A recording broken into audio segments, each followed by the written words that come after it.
Chapter 163. It was fortunate that his sister and brother-in-law had returned after 2 days. Otherwise, they would have bumped into Zhang Yujie. Early the next morning, Poplar Fruit received a call from Zhang Yujie.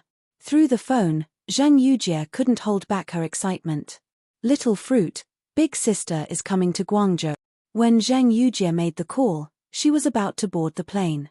Before Poplar Fruit could ask her what she was going to do, she had already hung up the phone.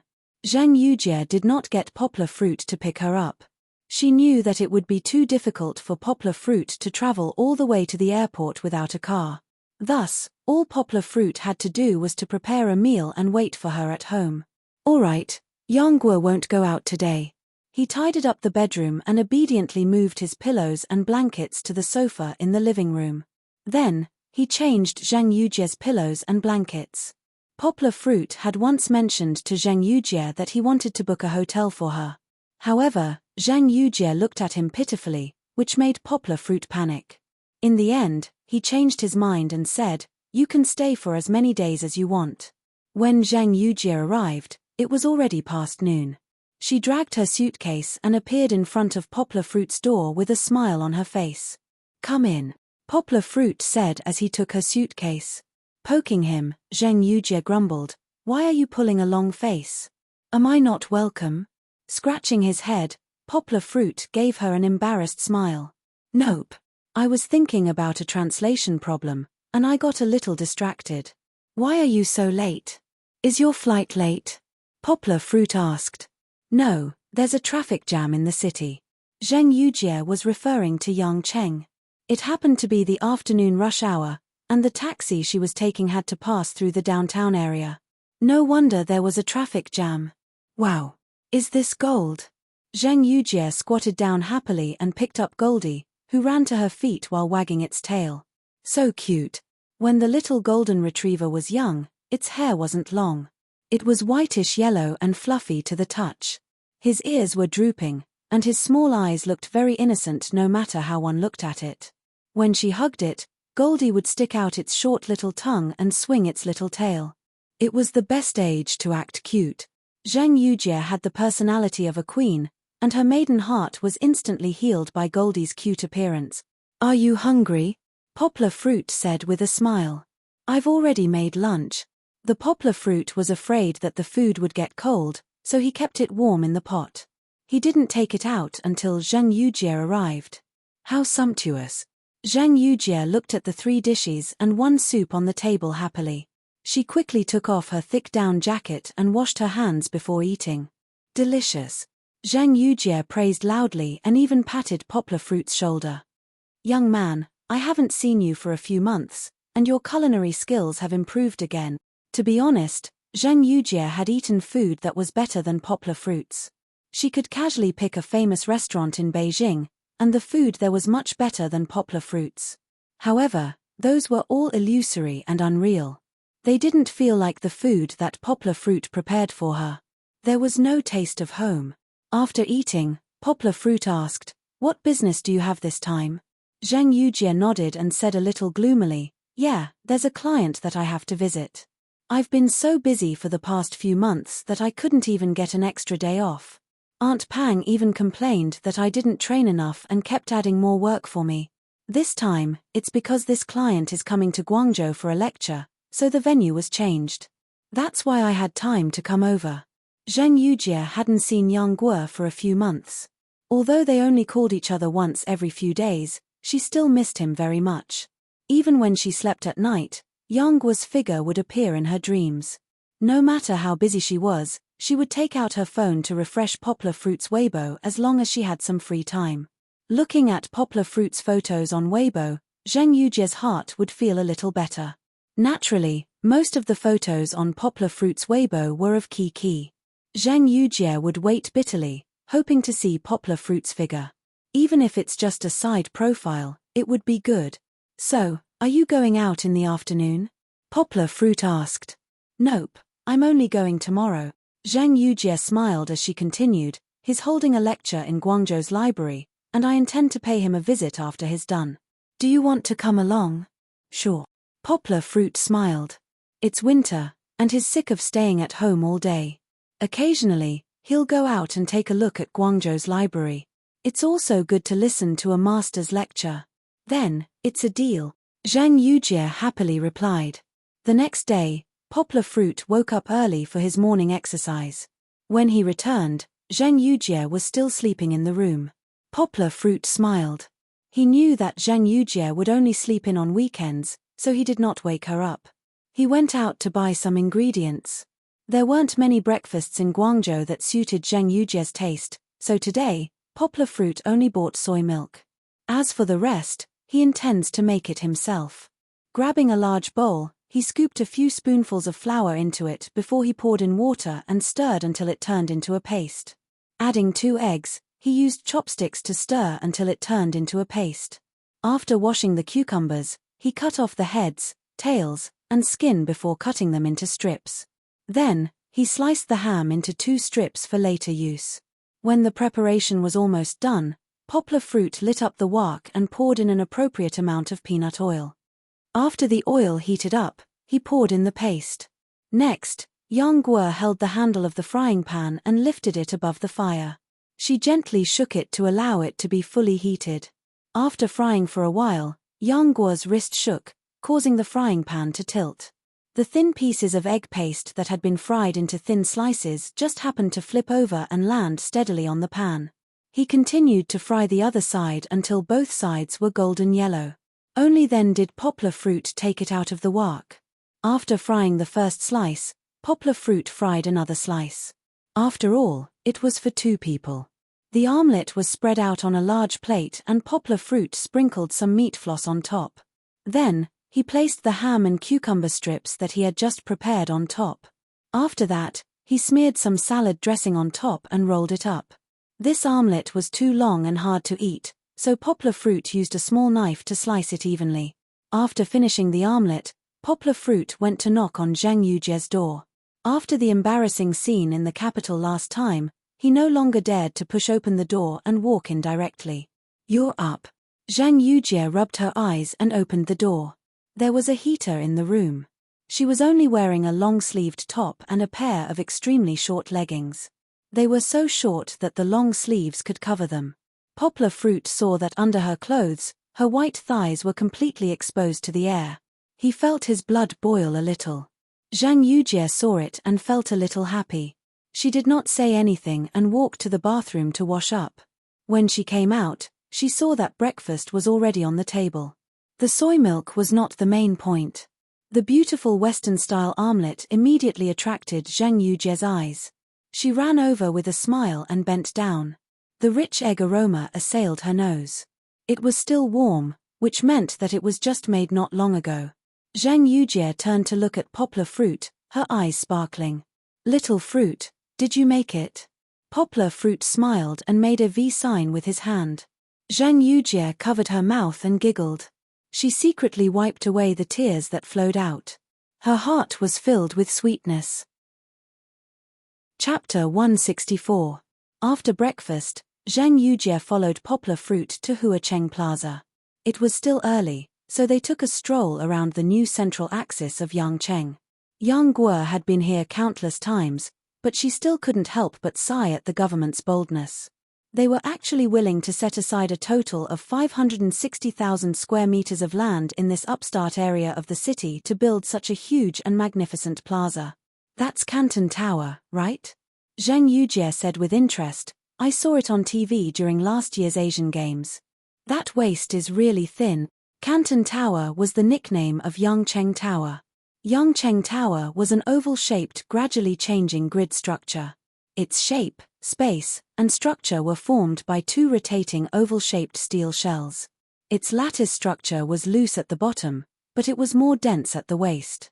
The waist was tightened and fixed like a braided rope, showing a thin waist. Further up, the lattice structure was loosened and supported by tapering tubular structural columns. So it looked like a beautiful woman with a big butt and a thin waist. "Do men like women with thin waists?" Zhang Yujie suddenly asked.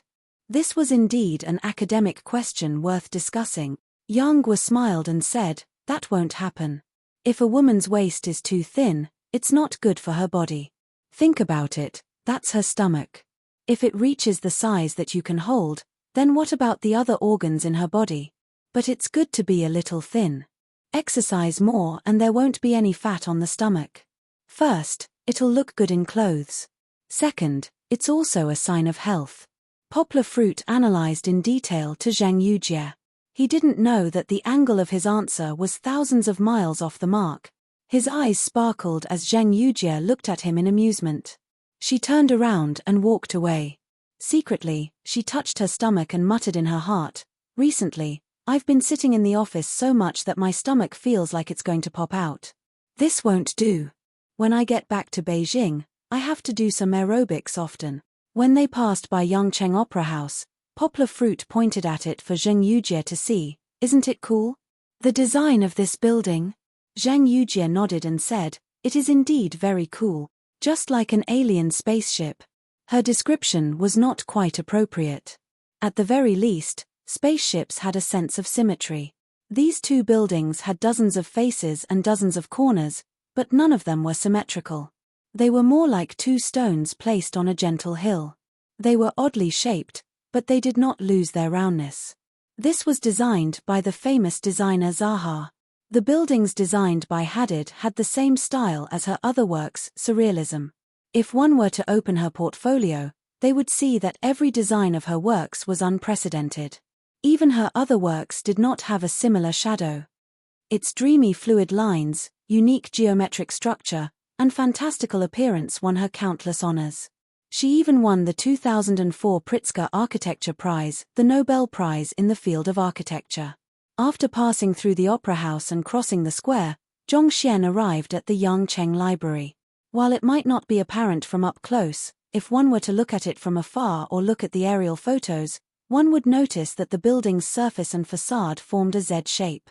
Then again, with the Opera House as a precedent, Poplar Fruit and the rest weren't impressed by the design of the Yangcheng Library. But it was completely different inside. The building was over 20,000 square meters in size. The north and south buildings were connected by a bridge in the sky. Looking around, one would feel a sense of shock. The tables, shelves, and floor of every floor were all filled with people. From time to time, there would be people walking in and out with big bags of books in their hands. It was as if all the people in Yangcheng who loved to read had gathered together. "The library here feels pretty good," Zhang Yujie whispered to Poplar Fruit. "It's very modern." Poplar Fruit smiled. "The scale is pretty good. But when it comes to books, it's still lacking compared to other libraries." Zhang Yujie nodded her head. She had been to Beijing Library before, and there were over 10 million books there.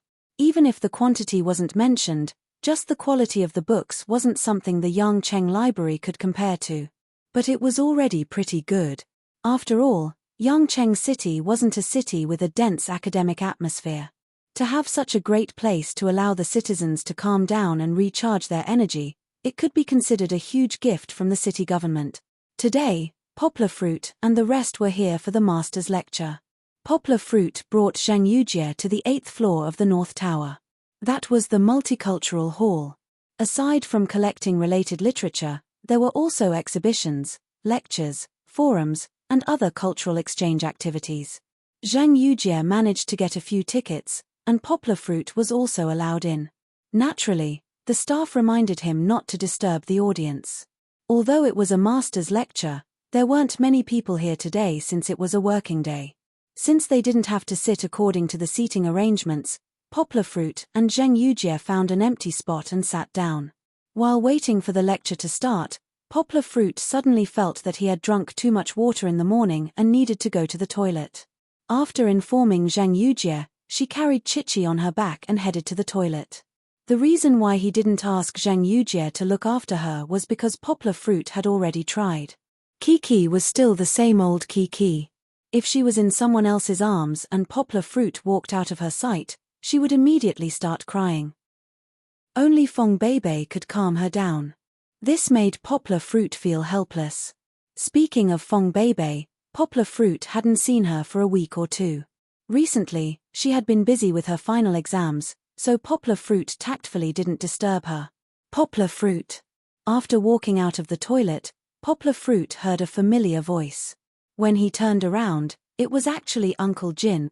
Uncle Jin had changed his appearance from shorts and slippers to a suit and leather shoes. His aura had greatly increased. Uncle Jin, Poplar Fruit smiled and said, "Why are you here? Are you here for the lecture too?" "Haha, I'm here for the lecture." Uncle Jin patted Poplar Fruit's shoulder and said, "Hey, that's not right. Isn't Mr. Mo Yang's lecture today?" Poplar Fruit asked curiously. "Yes, our education department and the library jointly organized it." Uncle Jin smiled and said.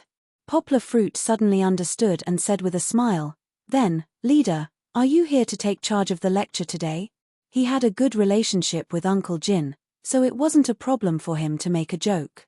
"What leader?" "Haha, I'm here to take a look. I'm here to represent the education department to welcome Mr. Mo Yang." Uncle Jin smiled and said. Mr. Mo Yang wasn't famous in the country, but he was famous abroad. A few of his novels received a great response in Europe and America. For example, Red Sorghum was not only named as the best novel in the world in 1993, it was also listed as one of the top 40 literary classics in the past 75 years in 2001. He also received a lot of international awards, such as the French Jules Prize, Battalion International Literature Award, Italy's Lino Nino International Literature Award, Japan's Fukuoka Asian Literature Award, and so on. Last year, he also received the Mao Dun Literature Award, which he had failed many times before. It was the most honorable literature award in China. Naturally, he deserved to be welcomed by a provincial leader like Xu Caijin. Poplar Fruit knew Mr. Mo Yang very well, mainly because he had read a lot of his works when he was translating Chinese into English. His translation of Explosion by Jane_Wick and Duncan_Hewitt, as well as the translation by the famous American sinologist Howard_Goldblatt, Chinese name, Ji Haowen, were all important materials for Poplar Fruit to study. Director Xu. Poplar Fruit was happily chatting with Uncle Jin when a staff member ran over and said, "A foreigner is here. A foreigner is here, just a foreigner is here. What's there to be surprised about?" Uncle Jin said unhappily, "And he's in such a hurry." "No, he's here to look for Mr. Mo Yang. This is his business card." The staff member handed it over. "What does it mean?" Uncle Jin took the business card and glanced at it, but he didn't understand. Poplar Fruit went over, looked at it, and said, Svenska_Akademien, this is Swedish. It means Swedish Academy. Chapter 165. Poplar Fruit didn't even have time to say hi to Zhang Yujie before Uncle Jin pushed him to the entrance of the library. A blonde foreigner was standing by the entrance of the library. Poplar Fruit saw him and understood why the staff of the Department of Education made such a big fuss. This seemingly elderly foreigner was well dressed from head to toe. He wore an elegant little top hat and carried a bright red crutch in his hand. He looked very much like a European nobleman in the Middle Ages. Soon, Poplar Fruit understood what Li meant when he said that the foreigner's accent was hard to understand. How was that hard to understand? That was lame. His English grammar wasn't standard, and he even mixed in the masculine and feminine suffixes. Poplar Fruit felt that even a primary school student in China could speak better English than him. Poplar Fruit had to guess to figure out what he meant. Once Poplar Fruit spoke in English, his fluent American English, he immediately attracted a lot of admiring gazes. He said that he's a representative from the Swedish Academy of Arts. He wants to talk to Master Mo Yang about something important in private. Poplar Fruit translated for Uncle Jin in a low voice. "Ask him if he can tell us what it is about," said Uncle Jin. Poplar Fruit translated for Uncle Jin in English. However, Poplar Fruit spoke a little too fast, and Professor Anderson didn't understand him. In a hurry, he said in Swedish, "Sir, please speak slowly." Only then did he realize that he had just spoken in Swedish. Then, he used his broken English to say it again. Poplar Fruit was amused. He murmured to himself, "Sir, you don't need to say anything. I understood what you said just now. If you switch to English, I'll have to guess again." Of course, he didn't say it out loud. Instead, he smilingly said to Professor Anderson in Swedish, "Mr. Anderson, our supervisor wants to know what you want to talk to Mr. Mo Yang about." "Oh, so you know Swedish. Thank God, I don't have to speak English anymore. Professor Anderson's mouth became more flexible as he spoke a long string of Swedish words. He complained to Poplar Fruit about the difficulty of learning English. I know French, German, Spanish, and a little bit of ancient Greek, but I don't understand English. Their grammar is too weird. Poplar Fruit believed that 90% of the Chinese people would agree that English was difficult to learn. However, it would be hilarious if he complained that English grammar was weird. The Swedish grammar is the disgusting one, okay? Poplar Fruit recalled the time when he was learning Swedish. He had a headache when he saw the changes in Swedish vocabulary. Swedish nouns, adjectives, and verbs could all be changed. Nouns were divided into genders. They weren't divided into masculine and feminine like in French. Instead, they were divided into gender, non-gender, and gender. Most nouns were gender, but there were no rules to the gender of nouns. They had to be memorized. However, some ancient phrases and ceremonial words retained the yin and yang distinction of the gender nouns in ancient Swedish. Adjectives were more complicated. They had gender and number categories, as well as definite and indefinite forms. The definite article of an adjective was placed before the adjective. Similarly, personal pronouns had gender and number changes. Verbs didn't have person changes, but there were grammatical categories like tense, and so on. Compared to that, English was much simpler. Perhaps this old man could accept slightly more complicated grammatical changes. Poplar Fruit didn't point it out. He chatted with him for a while before asking the same question again. I'm here to discuss with Mr. Mo Yang about his nomination for the Nobel Prize in Literature. Professor Anderson gently pulled his top hat and made a polite gesture to show his respect. Poplar Fruit conveyed this sentence to Uncle Jin in a low voice. Uncle Jin immediately became excited.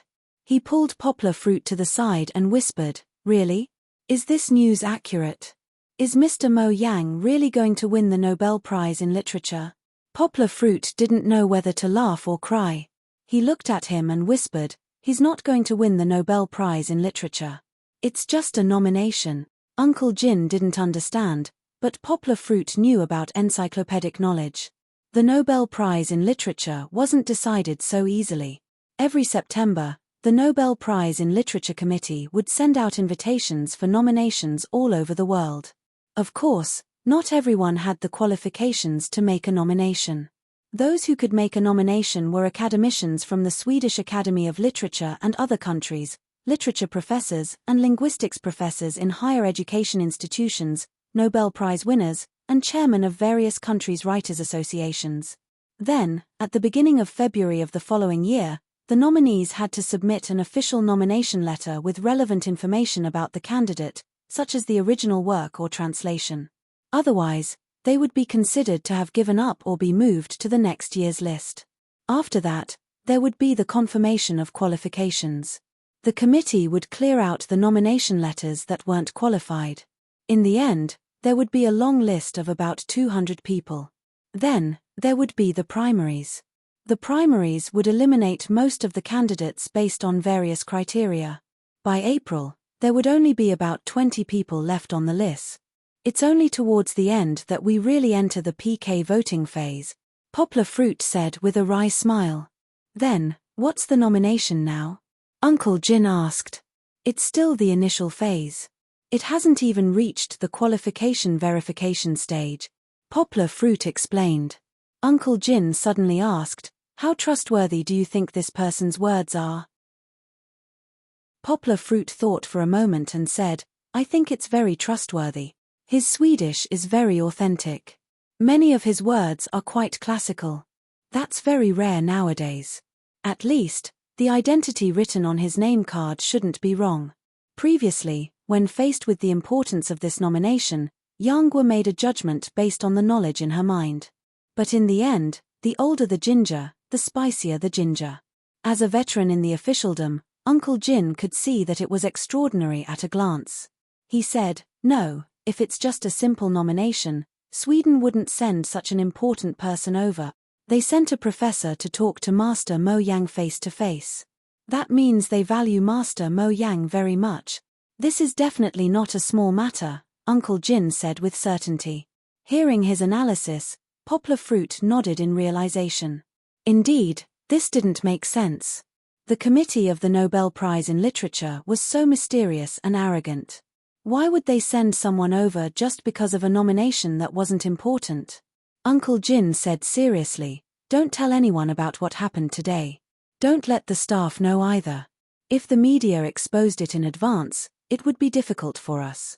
Because, in history, this might be the closest we've ever been to a Nobel Prize." Chapter 166. Uncle Jin instructed, Poplar Fruit, "Keep him under control later. You accompany him to sit under the stage for a while. The lecture will continue as usual. I'll arrange for him to talk with Master Mo Yang face to face after the lecture. You can continue to translate for him then." Uncle Jin patted Poplar Fruit's shoulder and said with a smile, "Thank you for following him today. It's not easy to find someone who understands Swedish at this time. This is a big deal. I have to report it to my superiors first." Poplar Fruit nodded and turned around to continue the conversation with Professor Anderson. Uncle Jin grabbed Poplar Fruit again and said, "When you talk to him, remember to tell me if you find anything new. Don't tell the staff in detail." Uncle Jin went aside to make a call, while Poplar Fruit walked back to Professor Anderson. Seeing Poplar Fruit, Professor Anderson was very happy. In this place, the only person he could communicate with smoothly was Poplar Fruit. In fact, he was a little regretful. Before coming here, he shouldn't have tried to be brave. He should have asked the embassy for a translator who understood Swedish. He didn't expect that his English couldn't be understood by others. Poplar Fruit smiled politely at him. "Mr. Anderson, we're very happy to have you here." He pointed at the poster by the door and continued, "But, as Mr. Mo Yang's lecture is going to start soon, I wonder if you'll mind if we arrange for you to talk to Mr. Mo Yang in detail after the lecture."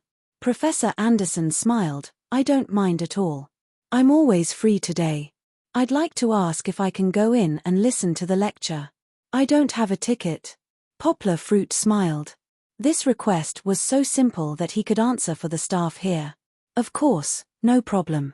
You can come with me." Poplar Fruit turned around to look for Uncle Jin. He wanted to talk to him, but Xiao Li quickly walked up and whispered to Poplar Fruit, "Mr. Yang, Director Shu just told me that you can tell me directly if you need anything." Poplar Fruit said, "I need to take this distinguished guest to the Multicultural Center for a lecture. Do you have any extra tickets?" Xiao Li smiled and said, "No need for tickets. I'll take you in." Following Xiao Li, Poplar Fruit brought Professor Anderson to the 8th floor. They went around the ticket gate and walked in through the front door. Xiao Li pointed at the front row and said, "The front row seats are all reserved. You guys can sit anywhere you want, but it's best to leave the middle row empty." Before Poplar Fruit could say anything, Professor Anderson waved his hand and said, No, we don't want to sit in the front."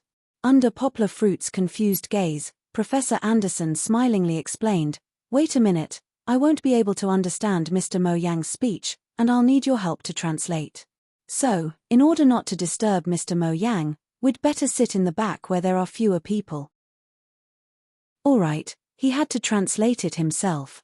However, Poplar Fruit wasn't against it. On the contrary, he was eager to give it a try.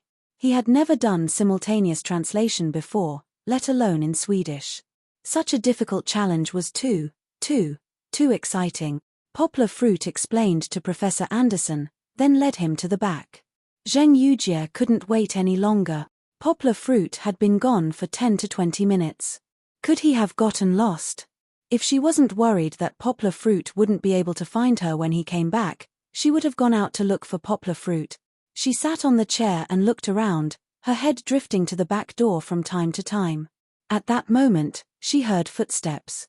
She turned around and saw Poplar Fruit winking at her. However, Poplar Fruit didn't stop.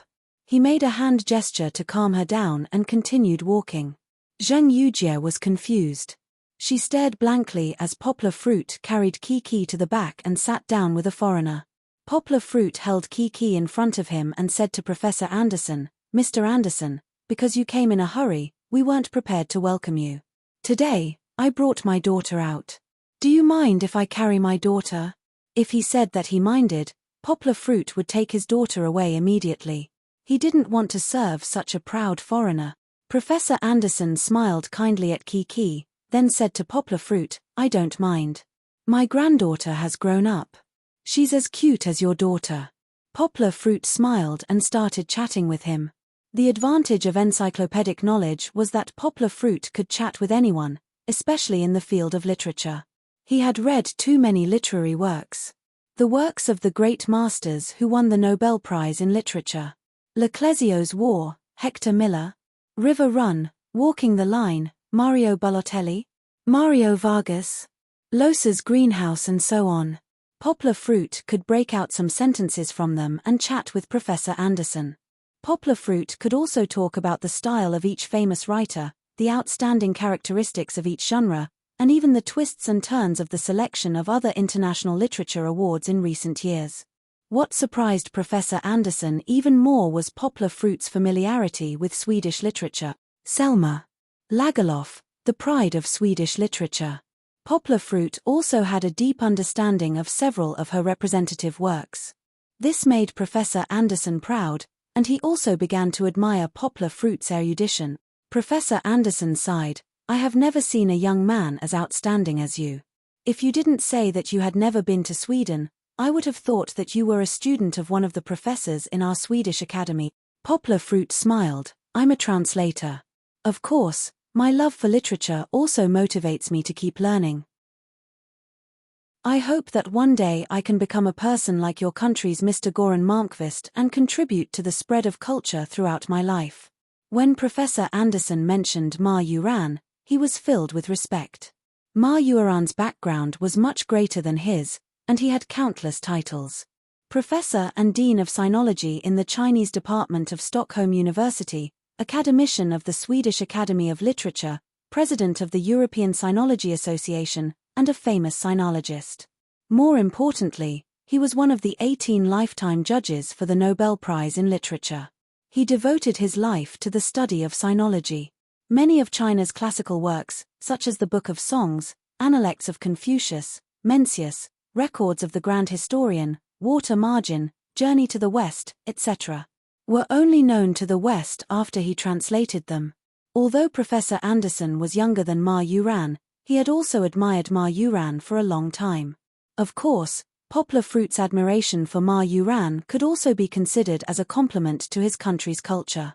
Swedish literature hasn't been popular in recent years, and it wasn't easy to find a soulmate in the distant East. Professor Anderson happily said to Poplar Fruit, "I think that if you have the chance, you must come to Sweden to take a look. I believe that Sweden has more culture that you will like." Poplar Fruit deeply agreed. It was better to travel 10,000 miles than to read 10,000 books. If he had the chance, he really wanted to travel around to study. When the lecture was about to start, Poplar Fruit glanced at Zhang Yujie, who was looking over from time to time. "Shit, I forgot about her." After excusing himself from Professor Anderson, he ran over to Zhang Yujie's side. "What are you doing?" Zhang Yujie was a little annoyed as she pinched Poplar Fruit's arm and said, "You left me here for so long." "No, I was caught." Poplar Fruit explained the cause and effect of the matter. He hesitated for a moment, looked around, and said to Zhang Yujie in a low voice, "I'm telling you, don't tell anyone, and don't let anyone publish it in the newspaper." He also secretly told Zhang Yujie about the analysis of the Nobel Prize in Literature Committee's visit to Mo Yang and Uncle Jin. TSK. Zhang Yujie pursed her lips and said, "I thought it was something big." "You think I don't know? I'm here this time because I heard that many people think that Mo Yang will win the prize this year. Although there are people who think that he will win every year, I think that this is an opportunity that is worth fighting for." Poplar Fruit was confused and asked, "No way. How come no publishing house wants his book? He has been famous for a long time." "Not for the domestic publishing rights, we want to do overseas publishing," Zhang Yujie said in a low voice. "I remember that you don't have an overseas publishing department." Poplar Fruit asked, "Are you going to add a new department?" Zhang Yujie said, "No, but this is an opportunity.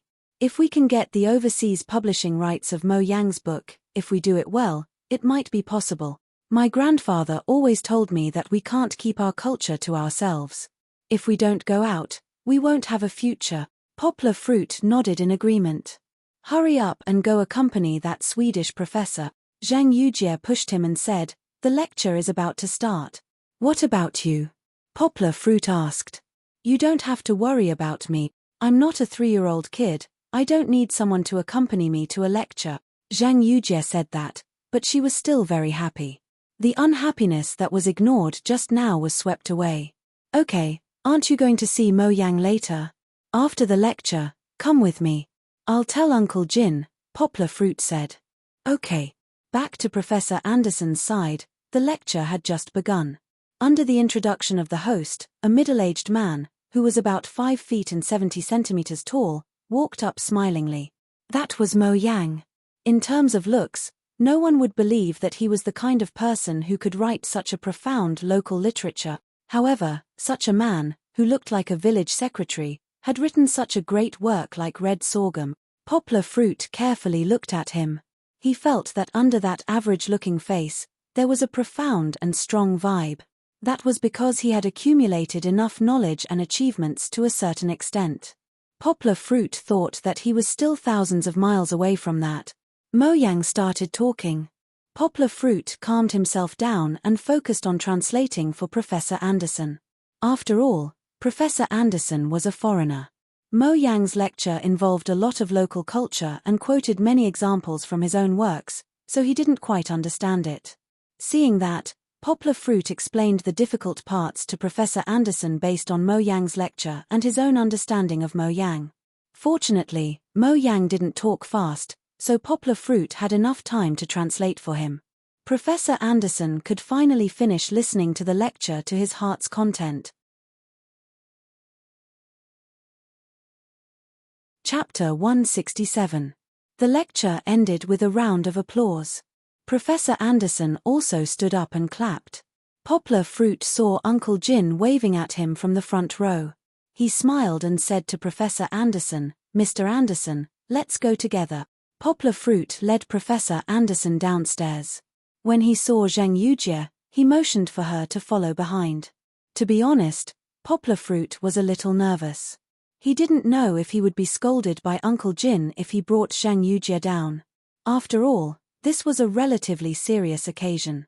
However, he was obviously overthinking. Poplar Fruit approached. Uncle Jin saw Zhang Yujie at a glance. He said in surprise, Little Yujie, why are you here? Without waiting for Zhang Yujie to answer, he waved his hand and said, I'll tell you later.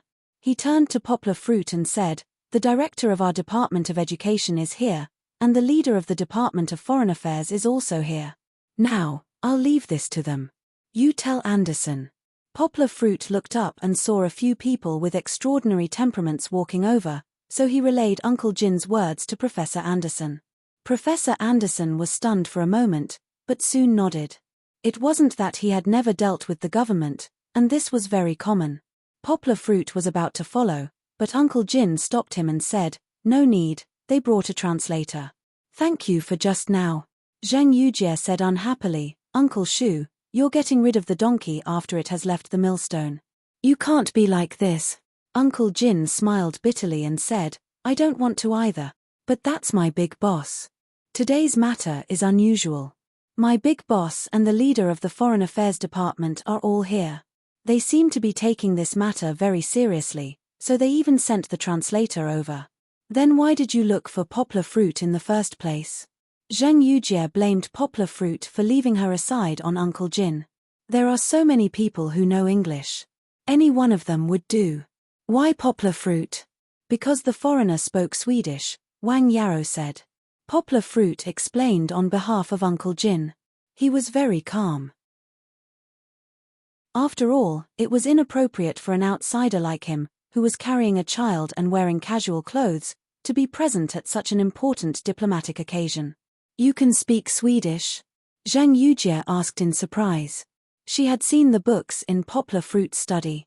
She did not expect that Poplar Fruit had even learned Swedish. Uncle Jin finally came back to his senses. Do you know each other? He asked with confusion.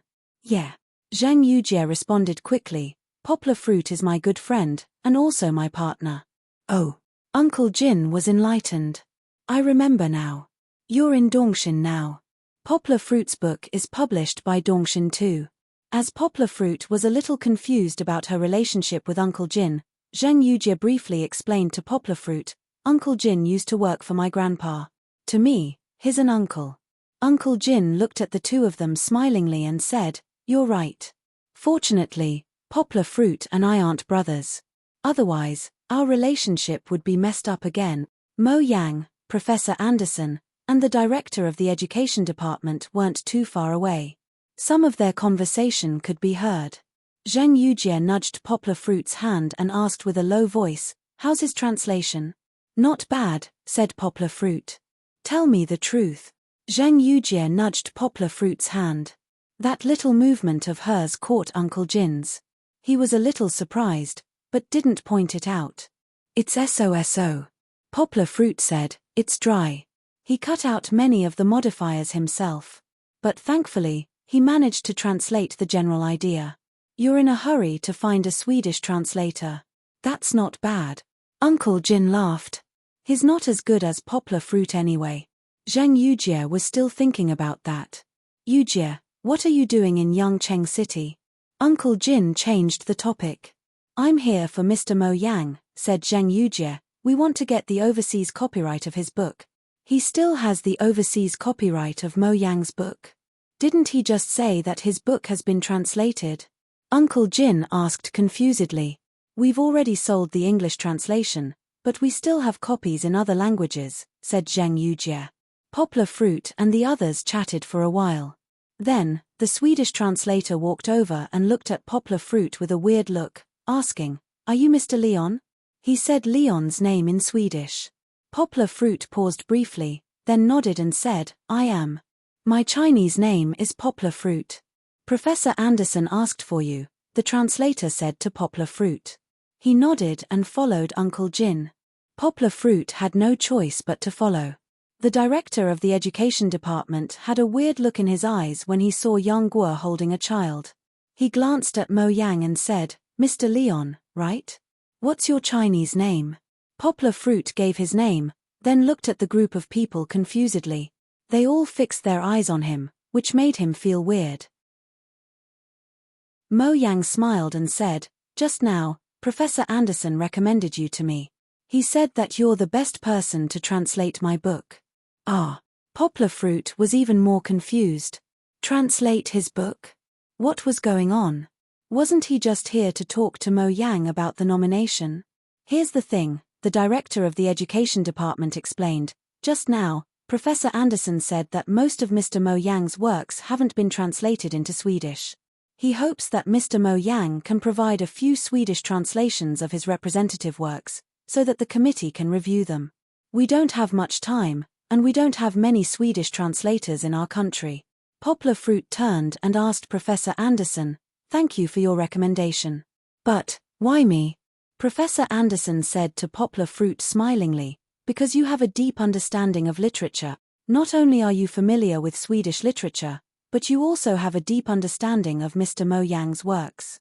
I noticed that when you translated the lecture for me just now. While Professor Anderson was talking to Poplar Fruit, the Swedish translator translated the lecture for the others as well.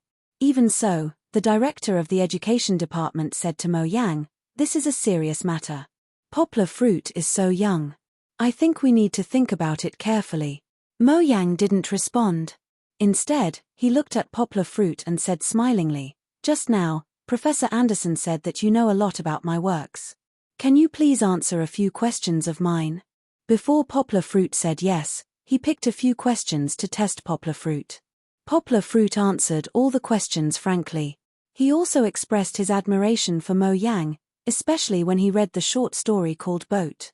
That short story reminded him of the short stories written by Mr. Shen Kongwen in the 1930s. Those short stories were all concise, yet bold and imaginative. After hearing the questions, Mo Yang gave Poplar Fruit a meaningful glance. He pondered for quite a while, then raised his head and said, Poplar Fruit, I would like to invite you to translate my novel Life and Death Fatigue. Are you willing to do that? Please vote for me, recommend me. Everyone, Please use your votes to support me. Chapter 168. Poplar Fruit was stunned when he heard that. He couldn't believe it. Mr. Mo Yang wants me to translate his award-winning work, Life and Death Fatigue. Although it's not his best work, it's one of his most representative works. However, before Poplar Fruit could answer, the director of the Department of Education pulled Mo Yang to the side and said in a low voice, "Mr. Mo Yang, translating isn't a small matter. Don't you think we should consider it carefully?" The director of the Department of Foreign Affairs also walked over and nodded in agreement. "Yeah, Mr. Yang looks very young. I think we should find someone more experienced to do this. I'll write a report and ask the department to contact an old Swedish professor. There should be a lot of experts who know Swedish," said the director of the Department of Education. "Other than Mr. Yang, we have a lot of better choices." Mo Yang smiled. He thought to himself, if there were better choices, would I have waited until now? Previously, in order to apply for this award, he found Professor Ma Yuran under the recommendation of a friend. He rarely helped other people translate works for the Nobel Prize, but he had a lot of praise for Mo Yang, so he took the time to translate Sandalwood Punishment and Red Sorghum for him. One was long and one was medium length, which was already very helpful. There were only 2 universities in the country that offered Swedish majors, Beijing International Studies University and Shanghai International Studies University. Both of them only recruited students once every 4 years, which showed how rare Swedish talents were in the country. How could it be easy to find a suitable translator? In the past, he didn't think he had much hope in applying for this award, so after Professor Ma Yuran translated those 2 works, he didn't continue to look for someone else. But now, it seemed that there was still hope, and it was not small. When he heard this news, his heart, which had been calm like an ancient well, began to ripple again. The Nobel Prize was a prize that no one in his country had won in 100 years. It was very attractive to Mo Yang, so he wanted to fight for it again. It was no longer appropriate to talk to Professor Ma Yuran at the moment. Besides, it wasn't good to keep bothering him like that. So, Mo Yang had to find someone else. Naturally, the Ministry of Foreign Affairs had to find people to help through them. This line was very important. However, he had many good works, such as Fatigue of Life and Death, Frog, Master is Getting More and More Humorous, and other short and medium novels. They were all good. It was impossible to find enough people to translate all of them. Moreover, Mo Yang was worried about handing a work like Life and Death Fatigue to other people. If the translation was substandard, wouldn't all his efforts be in vain? Obviously, the director of the Ministry of Foreign Affairs knew more about language majors than the director of the Ministry of Education.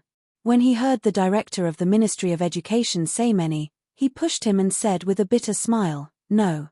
There might be a few old professors, but not many in the country can speak Swedish. In our department, only Liu knows how to speak Swedish. I don't think you can find more than a few in the entire Guangdong province. But we still need to find talents in this field," said the director of the Ministry of Education in an official tone. "This is related to the reputation of our country. It's not too much to do it with the power of the whole country." The director of the Ministry of Foreign Affairs murmured in his head, "Easy for you to say. Can you mention the word country when you enter the central government?" Mo Yang said, "How about we also find out about Yang's situation? Let's see if he's the real deal. If he's not, we won't choose him, right?" The director of the Ministry of Foreign Affairs thought that it was a good idea. He waved his hand and called over the Swedish translator named Liu and asked, "Liu, what do you think Yang Yang's Swedish?" He looked into Liu's eyes and said seriously, "Tell me the truth." Liu understood why the director asked him that question. He turned around and glanced at Poplar Fruit. Watching him communicate with Professor Anderson so easily, Liu swallowed his saliva and threw away the trace of jealousy in his heart. He answered seriously, "Poplar Fruit speaks Swedish very well. I can't compare with him. Also, I think he's the best speaker I've ever seen. Even the teachers in my undergraduate class can't speak as well as he does." Liu graduated from the Capital International Studies University. He only did his undergraduate degree, but among his teachers, there were many decent Swedish scholars. Clearly, he had a very high opinion of poplar fruit. The director of the Ministry of Education also waved his hand and called Xu Caijin over.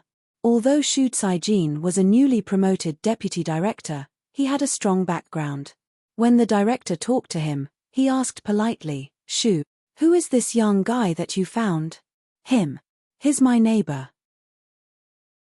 Although he's just a youngster, I still think highly of him." Xu Caijin smiled and said, "Oh yeah, didn't you buy a copy of the biography of Steve Jobs for your child's birthday? That was translated by Poplar Fruit." "Oh. In that case, he is also experienced in translating things." The director nodded and said with a hint of reminiscence. He still remembered how happy his son was when he received the gift, and how he couldn't bear to put it down. Xu Caijin added, "Oh yeah, he's also a top translator from Cinder." When it came to Cinder, the director of the Ministry of Foreign Affairs was familiar with them. Cinder was the leader of the translation industry in Guangdong province, and the Ministry of Foreign Affairs had a lot of contact with them. "Yang should be a translator. He should be Yarrow Dehua's man." The director smiled and said, "I'll make a call and ask." After that, he took out his phone and went to the side to make a call. After a while, he came back and said, "Yarrow Dehua seems to think highly of this young man, Poplar Fruit. He said that as long as Poplar Fruit is confident, then Poplar Fruit will definitely do a good job. You might not know Yarrow Dehua, but he's a very capable person. He never lies. Since he said that today, Yang must have something special about him." Xu Caijin smiled and asked, "You said that there are so many Poplar Fruit books that I'm almost confused. What's going on here?"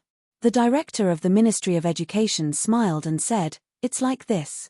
Professor Anderson came this time to ask teacher Mo Yang to translate a few of his representative books into Swedish, so that it'll be easier for the judges to review them." "Bullshit," Xu Caijin said disdainfully. "They can't possibly have to translate all of the books into Swedish for them to read, right? That's too much work. Definitely not all of them. That's why, from another perspective, it proves that teacher Mo Yang has a great chance," said the director of the Ministry of Education. Mo Yang continued, "Because time is tight, I have to submit the manuscript in the middle of February. There aren't many people in the country who can do this. If Poplar Fruit is good enough, I'd like to ask him to translate one book for me." Hearing that, Xu Caijin frowned and said slowly, "Poplar Fruit is still young. If we give it to him, will it?" He said the same thing as the director of the Ministry of Education, but with a different motive. He wanted to protect Poplar Fruit. This wasn't a small matter. If Poplar Fruit didn't translate well, or if Mo Yang didn't win the Nobel Prize in Literature, it would be a huge blow to Poplar Fruit. Moreover, he would also be questioned because of this, and some irrational people would even blame him for the mistake. Like Yarrow Dehua, he had high hopes for Poplar Fruit. He believed that in the future, Poplar Fruit would definitely achieve great things. But, if he were to pull the seedling to help it grow, it would destroy him without a doubt. Based on the information he had gathered, Mo Yang started to have a clearer understanding of Poplar Fruit. Professor Anderson thought highly of him, meaning that Poplar Fruit was indeed good at Swedish. He was able to answer Mo Yang's questions with confidence and fluency, which meant that Poplar Fruit knew a lot about Mo Yang's work.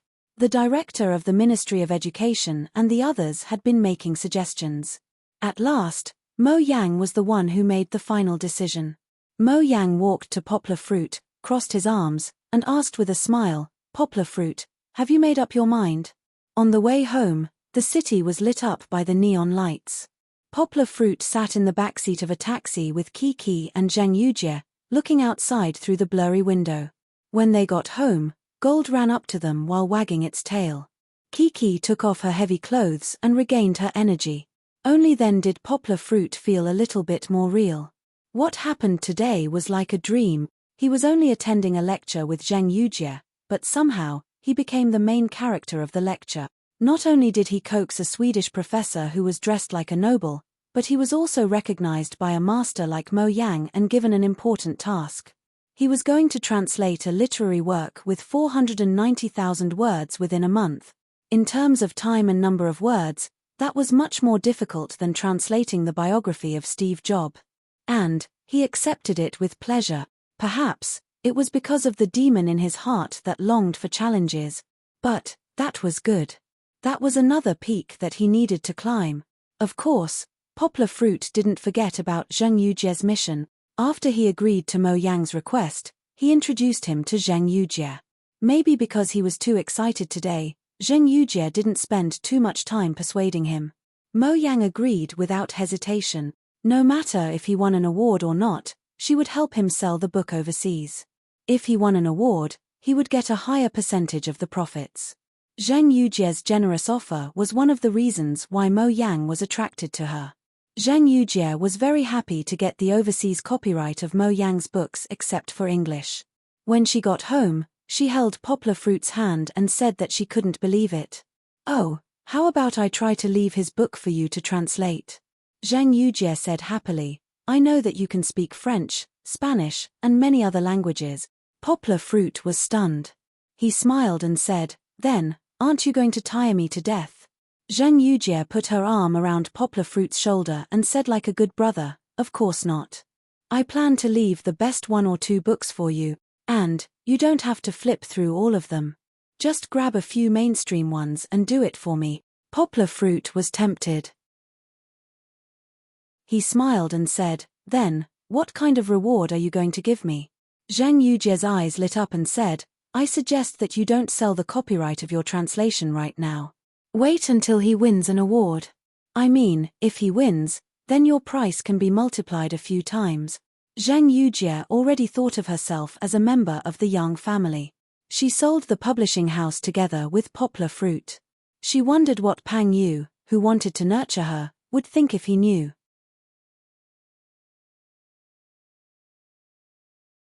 Chapter 169. After accepting this job, Poplar Fruit began to translate day and night. Of course, there was also a word that could describe his current situation, and that was shut in. Apart from his daily morning exercise and grocery shopping, Poplar Fruit almost never stepped out of the door. His friends invited him for afternoon tea, his godmother invited him over for dinner, Song Juen invited him to play games, but Poplar Fruit rejected all of them. The task this time was much more difficult than he had imagined.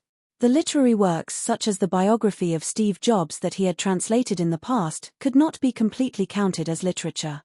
Their narrative function was far more than that of literature. Relatively speaking, Life and Death Fatigue, with its precise wording and complicated plot, could be counted as a literary work in the full sense of the word. Moreover, this time, it was a hit. Translating from Chinese to English was more difficult than translating from English. That was because Chinese translators were more familiar with expressing themselves in Chinese. As for mid-flip Rui, the difficulty was countless times higher than mid-flip Ying. Swedish was harder to master than English, and there weren't many examples to learn.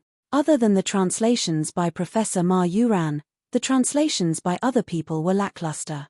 Therefore, even though he knew every detail of the book by heart, Poplar Fruit still encountered many difficulties when translating it. How could he translate it properly? How could the Swedish readers not feel awkward when they read the book? How could he fully express the unique Chinese culture and customs of the novel and make it easy for the readers to understand? These were all things that Poplar Fruit had to ponder over. Sometimes, Poplar Fruit would even have to think of hundreds of possibilities to choose a word. Even with his superhuman IQ, it would take him a lot of effort to figure it out. The after effect was that Kiki was often neglected. Poplar Fruit could indeed multitask, but sometimes if he put too much effort into one aspect, he would be a little slow on the other. For example, there was once when he was feeding Kiki milk. Kiki had sucked up all the milk in the bottle, but he was still carrying Kiki and pacing around with the pacifier in Kiki's mouth. Kiki protested many times because of this. Poplar Fruit apologized to Kiki every time, but the next time, he made the same mistake in other things. To prevent radiation, Poplar Fruit never took out the computer to type when he was playing with Kiki in the living room. He would only draft in his mind. This caused him to be absent-minded when he played games with Kiki. Kiki held a small toy in front of him, but he didn't even blink. Fortunately, with Gold accompanying her, Chichi didn't feel too bored. Goldie was now running steadily. It was no longer as crooked as before. Every day,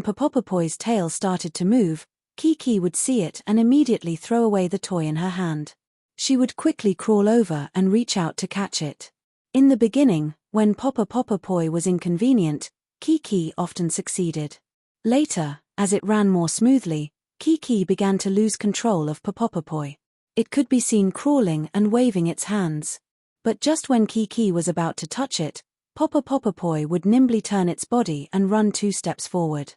Then, it would turn back to look at Kiki. Its tail would move again and again, as if it was fishing. Kiki never got tired of it. She chuckled and chased after it. When she got tired, she would directly lie down on the carpet and gasp for breath. At this time, Goldie would stand in the same place and continue to wag its tail, waiting for Kiki to come up and play with it. However, Kiki didn't want to move at all. Goldie waited for a while and whimpered twice. When it saw that its little master was ignoring it, it lowered its head and slowly moved over. Kiki reached out and touched Goldie's small and fluffy body. Goldie then lay down and put its head under Kiki's armpit, begging for Kiki's touch. Of course, Kiki didn't know how to stroke Goldie's little head. She just patted it lightly and heavily. Generally speaking, the strength was not great. Goldie narrowed his eyes in satisfaction. If she was tired, Kiki's hand that was patting Goldie would slowly stop. Her small nose would slightly snort, and she would gradually fall asleep. Goldie raised half of its body and looked at Kiki. Then, it continued to lie down. Leaning against Kiki, it closed its eyes and fell asleep. This scene was very loving. Poplar Fruit woke up from his thoughts. When he saw Kiki and Goldie snuggling up to each other, he smiled from the bottom of his heart. It was quite troublesome to raise Goldie. Just like Kiki, it had to drink milk several times a day, and he also had to find ways to give it nutrients. Moreover, Goldie hadn't learned how to clean itself in the toilet. Therefore, Poplar Fruit had to remind it to be careful in the beginning. Otherwise, it wouldn't know when it would step on it. Later on, when Poplar Fruit was changing Kiki's diaper, he suddenly had a flash of inspiration. Why not put diapers on Goldie? Therefore, despite Goldie's objection, Poplar Fruit put a diaper on it. Although it looked funny with its white but wrapped in something, at least Poplar Fruit didn't have to worry about its size dirtying the carpet, right? Diapers still needed to be changed frequently, just like Kiki. Poplar Fruit was both a human father and a dog father. He had to serve one after another. It was very depressing. But now, seeing Kiki and Goldie so warm and loving, Poplar Fruit felt that everything was worth it.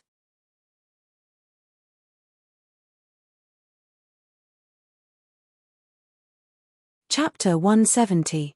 Ding dong, ding dong. Knock knock, knock knock.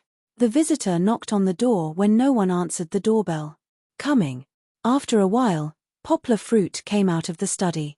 He was so focused on typing that he almost didn't notice the knocking. When he opened the door, Poplar Fruit saw Fong Bebe, who was about to leave. Hey, why are you here? Poplar Fruit looked at Fong Bebe in surprise. Today, Fang Bebe was wearing aqua blue jeans, a light blue short cashmere windbreaker, and a white striped long-sleeved shirt. Her hair was tied into a ponytail, and she looked very delicate and neat. Yang Guo felt her eyes light up, and she couldn't get enough of looking at her. It's time for winter break. I came to see Kiki and Goldie before I go home. Fong Bebe smiled at Poplar Fruit and said, I've been ringing the doorbell for so long. I thought you weren't home. Come in, Poplar Fruit said happily. Fong Bebe came in, put down her bag, and started to take off her jacket. She said, your house is so warm. My dorm and my house don't turn on the heater in winter. I have to wear a jacket to close the windows and close the door. It's so troublesome. Poplar Fruit smiled and said, the heater is mainly turned on for Kiki. She doesn't like to wear too much. I'm afraid she'll catch a cold. Poplar Fruit poured water for Fong Bebe and asked, aren't you from Yangcheng? Why do you say you're going home? Yang Cheng is also zoned. Fong Beibei said, my house is in Nansha. It's quite far. Is there a subway? It won't be convenient to come back if I go home. That's still more convenient than me. Poplar Fruit laughed. It takes me a few hours to get back, and I have to take the train and transfer to the bus. It's really troublesome. Speaking of this, Poplar Fruit suddenly remembered that he wanted to buy a car. It seemed that he should really consider buying a car. Kiki was also slowly growing up. With a child's seat, it shouldn't be a problem for her to take a car. Then, it would be convenient for her to go anywhere. It wouldn't be like before, when he had to go for her checkup, he couldn't wait for a taxi and had to squeeze in the bus. But now was not the time to think about it. He would think about it after he finished the translation at hand. Right, you're going back to your hometown soon, aren't you? Fong Beibei asked. The Spring Festival is in less than 7 days. Huh? Poplar Fruit was dumbfounded. So fast. In this short period of time, he had been working tirelessly day and night to translate, and had forgotten about the passing of time. When he heard Fong Beibei say this, he then remembered that today was the 26th of January. Don't tell me you haven't bought a ticket yet. Fong Beibei looked at him and guessed. Poplar Fruit scratched his head and said, yeah. It should be sold out by now. Then what should we do? Do you take the bus back? Fong Beibei asked. Poplar Fruit shook his head. He felt that Goldie was very interesting and wanted to trap Goldie for a while longer. Fong Beibei kicked Poplar Fruit and rolled her eyes at him. She said, hurry up and put Goldie down, it's as fun as a child. Goldie was carried down and then placed on the sofa Fong Beibei was sitting on. Fong Beibei was sitting on the sofa. Although it wasn't as wide as the floor, Goldie could still run around on it. It moved around actively for a while and then came over to rub its head against Kiki's foot. Uncle, you've taken good care of Goldie, Fong Beibei said with satisfaction. Look at its movements, I know it's very healthy. That's right, don't you know who I am? Yang Guo proudly patted her chest and said, you're so full of yourself after praising you. It seems that I can't say good things about you in the future, Fong Beibei said with disdain. Don't. Poplar Fruit rolled his eyes and said, actually, I can do so well because of your patient teaching. All the credit belongs to you. Fong Beibei said with a nasal sound to show her disdain for Poplar Fruit's flattery. Kiki looked left and right in Fong Beibei's arms and even played with Goldie with the tip of its foot. Poplar Fruit talked to Fong Beibei about her exams. How did you do on your final exam? Poplar Fruit used to have a very painful final exam every semester. Most of the time in university, he would play crazily for a semester and then study hard, self-study, for a month. In the end, whether he could pass the final exam or not depended on the results of this month's study. Fong Beibei shouldn't be a bad student like Poplar Fruit, but when she talked about the final exam, she suddenly became gloomy. I don't know. I think English is quite difficult. I didn't have time to do a lot of the questions. Out of the 4 reading papers, 2 of the 10 questions were guessed. Fong Beibei said with distress. Poplar Fruit asked, didn't you say you were studying? Didn't you study English? You only studied for your major. Why do I need to study for mathematics? Fong Beibei said, I can do well in the naked exam. It's just that English is too difficult. I studied for 2 weeks and looked at English questions. In the end, I still couldn't do it. How was your essay? Did you have time to finish it? Poplar Fruit asked. No, I wrote half of the words and I didn't know how to continue. Fong Beibei said with a sigh. It seems that Fong Beibei's English is really bad to a certain extent. As long as she has a little foundation, she can make up enough words for the essay. After all, the English she learned this semester is not much different from high school English. Come back after Chinese New Year, I'll teach you. Poplar Fruit suggested, I'll train you for a few days, how about that? Seeing that Fong Beibei was silent, he said anxiously, I'm serious. Maybe your way of thinking when learning English is not right. I can analyze it for you. That's not good, right? Fong Beibei swallowed her saliva and said, you're quite busy too. Not at all. Poplar Fruit laughed. My work this time will be finished after the Lantern Festival, but it's not good to trouble you like this, right? And English? Fong Beibei said hesitantly. Hearing the last few words before her voice lowered, Poplar Fruit suddenly understood what Fong Beibei was hesitating about. Fong Beibei was resisting learning English. Poplar Fruit laughed and said, "You're worried that I won't be able to teach well? Let me tell you, I might not be good at teaching other things, but I'm definitely good at teaching English." No. Fong Beibei shook her hand and said in a low voice, "I'm afraid that I won't be able to learn well." Poplar Fruit waved his hand and laughed. What's there to be afraid of? Give it a try. Do you want to continue like this? Do you want to let English drag you down? He continued to add fuel to the fire and said, "You don't have to worry about the trouble of traveling back and forth. Because I'm about to start my master's, I'll probably have to rent a house near the school. If you come over to study, you can help me keep Kiki company. Look at her, she's all alone, how pitiful." In order to convince Fong Beibei, Poplar Fruit even used Kiki's emotional card. Helplessly looking at Poplar Fruit, Fong Beibei finally nodded her head. Fong Beibei agreed. Poplar Fruit's heart was filled with joy, and he could not help but have a silly smile on his face. But Fong Beibei did not see it. She lowered her head and lovingly touched Kiki's little face. That pair of clear and kind eyes were overflowing with the light of love at this moment. Poplar Fruit was a bit dazed. He did not know why, but he thought of some people and some things. The past could not be changed. The people who left were silent in time. What else could he do? Cherish the present and grasp the present. Everyone, use your votes to support the poor.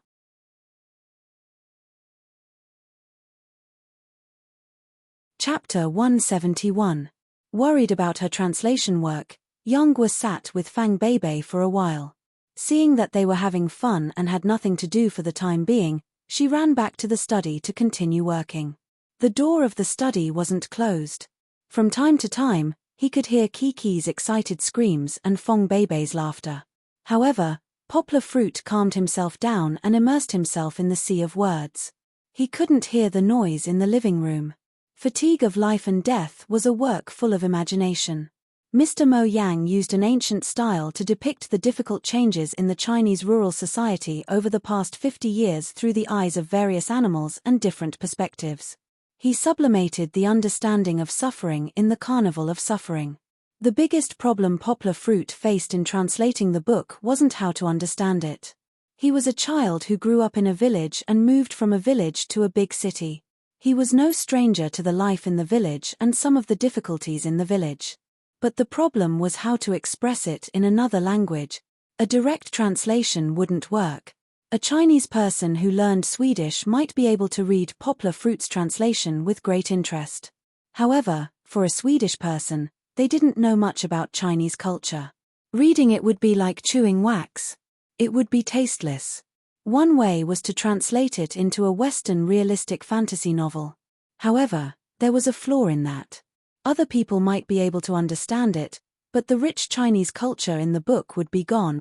What was the difference between it and the other novels in the competition? Poplar Fruit didn't want to be sloppy with his translation. It was related to his professional ethics and personal belief. Therefore, his previous translations were always intermittent and bumpy. However, today, Poplar Fruit's translation was extraordinarily smooth. Many problems that had troubled him before seemed to have been solved. Vaguely, Poplar Fruit seemed to have found a way to balance and fit between the two method. It was magical to suddenly be enlightened. In fact, many people would have such an experience. When they were frustrated or heartbroken, their minds would be in a mess, like a ball of cotton wool, and they couldn't concentrate on anything. But if there was a happy occasion, they would be energized all of a sudden, and they would be able to do anything easily. He didn't know if it was because Fang Beibei's mood had become bright and cheerful, but Yonghua felt that right now, his thoughts were gushing out like a fountain. Character after character, sentence after sentence, scrambled to be the first to jump out of his head. His fingers tapped lightly on the keyboard. The rhythm was bright and fast, and the sound was continuous. In the ears of Poplar Fruit, who had a poor sense of music, it was not inferior to the sound of nature.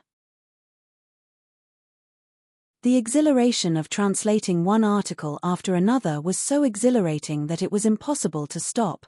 After an unknown amount of time, Poplar Fruit was happily writing when he felt a sudden pain at the roots of his hair. Someone was pulling his hair back. Poplar Fruit was suddenly awakened from his state of complete concentration. He heard Kiki's proud laughter. Turning his head, he saw Kiki's innocent smile. Looking up, Poplar Fruit saw Fong Beibei, who was holding back her laughter and looking apologetic. I'm sorry. Fong Beibei said hurriedly, I came in mainly to see what you were doing. Sorry to disturb you. Poplar Fruit also laughed happily. He stood up, turned around, and pinched Kiki's little face. He smiled and said, It's okay. I can also take a break. Are you translating in English? Fong Beibei pointed at the screen and said, I can't understand a single word. That's so frustrating. Poplar Fruit was stunned, then laughed and said, It's not English. If it's English, how can you not understand a single word? Look, there's not even a be verb here. Phew. Fong Beibei breathed a sigh of relief and said, I thought I was hopeless. Haha, this is in Swedish. It's normal that you can't understand it. Poplar Fruit laughed. You know Swedish?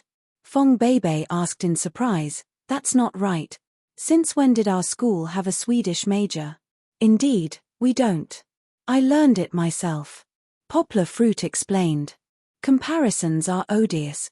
Fong Beibei sighed and said, It's so difficult for me to learn English, but you can learn Swedish on your own. Poplar Fruit comforted her and said, Don't belittle yourself. Everyone's talent is different. Look, you can learn math so easily, but I want to sleep when I see math problems. After chatting for a while, Fong Beibei followed Kiki back to the living room. Poplar Fruit continued to translate. He planned to strike while the iron was hot today and translate more. He also wanted to see if he could summarize some insights. When it was almost 5 o'clock, Fong Beibei looked at her phone and then looked at the sky outside. She wondered if it was time to leave and go back to school. At this time, the music of Castle in the Sky suddenly rang in the house. Although the song Castle in the Sky was very pleasant to listen to, it was so sudden that Fong Beibei was still shocked. Looking for the sound, Fong Beibei finally saw the phone on the dining room table. However, because it rang for a long time, it automatically hung up. Poplar Fruit did not respond at all. Fong Beibei shook her head and sat back down. However, just as her butt touched the stool, the ringtone rang again. Poplar Fruit's input was so deep that it probably would not be heard even if it rang a few more times. Fong Beibei stood up and was about to take the phone to Poplar Fruit. The phone was placed on the dining table facing up. The screen lit up with the caller's information, Duan Shueching. Fong Beibei's hand froze. This name should be from a woman, and it looked like a fairy. After pausing in the air, Fong Beibei picked up the phone and walked to Poplar Fruit's study. When she walked in, the phone had been disconnected again. She gently touched Poplar Fruit, who was staring at the screen. What's wrong? Poplar Fruit recovered and asked Fong Beibei. Someone just called you twice. I don't know if it's urgent. Fong Beibei handed the phone to Poplar Fruit. Oh, I didn't pay attention. Poplar Fruit quickly took the phone and opened the missed call list. It was Duan Shueching. Poplar Fruit looked at Fong Beibei. He was a little hesitant, but he still pressed the call back button.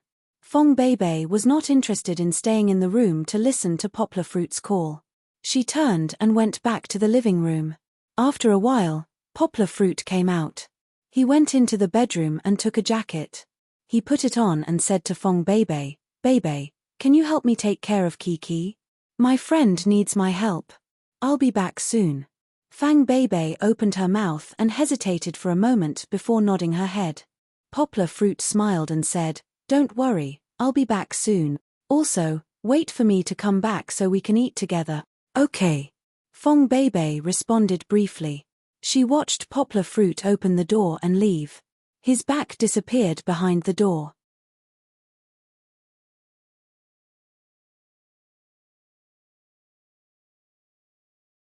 He took out a breath freshener and sprayed it into his mouth. Then, Liang Zhanglin looked at his hairstyle in the mirror. He picked up a big pot of red roses from the front passenger seat and opened the door to Du and Xueqing. The bouquet of roses was huge. There were about 99 roses in the shape of a heart. It was so big that Liang Zhanglin could only hold it with both hands and welcome Du and Xueqing. He looked affectionately into Du and Xueqing's eyes and said, "Red, seriously, a treasure sword is given to a hero, roses are given to a beauty. Xueqing, only this delicate and beautiful rose is worthy of your devastatingly beautiful face." Cries of admiration came from the side. Many women covered their mouths. Their eyes couldn't help but drift to the diamond-studded watch on Liang Zhanglin's left hand and the BMW car key on his waist. Seeing that it was Liang Zhanglin, Du and Xueqing knitted her brows. Liang Zhanglin's strong cologne hit her nose. Du and Xueqing, who was obsessed with cleanliness, took 2 steps back in disgust. She was wondering why Poplar Fruit wasn't here yet. Didn't he say that he was already here? She dodged, but Liang Zhanglin didn't let it go. He held the bouquet and rubbed his face. Then he leaned over and said affectionately, "Xueqing, be my girlfriend." Hearing this confession, the surrounding onlookers cheered loudly. "Excuse me, excuse me, excuse me." Du and Xueqing heard this voice and her spirit was lifted. She looked over the bouquet. Liang Zhanglin was still waiting for Du and Xueqing to say something, but he suddenly felt a force acting on his body. He couldn't help but be pushed to the side. Looking to the side, Poplar Fruit's familiar face appeared in front of him. Under Liang Zhanglin's astonished gaze, Poplar Fruit smiled and took out a flower from the bouquet he was holding. He handed it to Du and Xueqing. Poplar Fruit pinched the flower and looked at Du and Xueqing. He smiled and said, "Come, let's go home." Liang Zhanglin didn't react. The people around him were also stunned. What was going on? She didn't care about what others thought. Du and Xueqing's cold face was like a spring breeze, blooming with a smile that made 100 flowers pale in comparison. The onlookers watched as Du and Xueqing took the bouquet and obediently hooked her arms around Poplar Fruit's arm like a little wife. For a moment, the sound of glasses shattering fell to the ground. Poplar Fruit and Du and Xueqing walked for a while before Liang Zhanglin finally reacted. He looked at the bouquet in his hand. The one in the middle had been plucked and only a black hole was left. It was like an eye, mocking him for being stupid. Liang Zhanglin threw the roses on the ground, then quickly walked in front of Yang Guo and the others, blocking their path. "Wait. Xueqing, where are you going with him?" Liang Zhanglin asked with an unhappy expression. "Move." Du and Xueqing coldly spat out 2 words. Liang Zhanglin said in a low voice, "Xueqing, don't be fooled by him. He already has a child." Poplar Fruit's face darkened. "What does it have to do with you?" Du and Xueqing, who had a good upbringing, didn't curse in the end. "Please move," Poplar Fruit said with a faint smile, but his tone was unquestionable. Liang Zhanglin wanted to stand there and say, "What can you do to me if I don't move?" But how could he contend against Poplar Fruit's strength? Immediately, he was pushed away again without any resistance. Liang Zhanglin's face was gloomy as he watched Poplar Fruit and Du and Xueqing hail a taxi and leave. He hatefully turned around and returned to his car with a stomach full of anger. He slapped the steering wheel and scolded, "Fuck, that bitch who doesn't know what's good for her. She didn't take a BMW and instead took a poor taxi." He took out his keys and started the car. He didn't want to stay here and embarrass himself. On the way, Liang Zhanglin was thinking about how to take revenge on Poplar Fruit. He couldn't find someone to beat him up. He almost got himself into trouble because of the incident last time.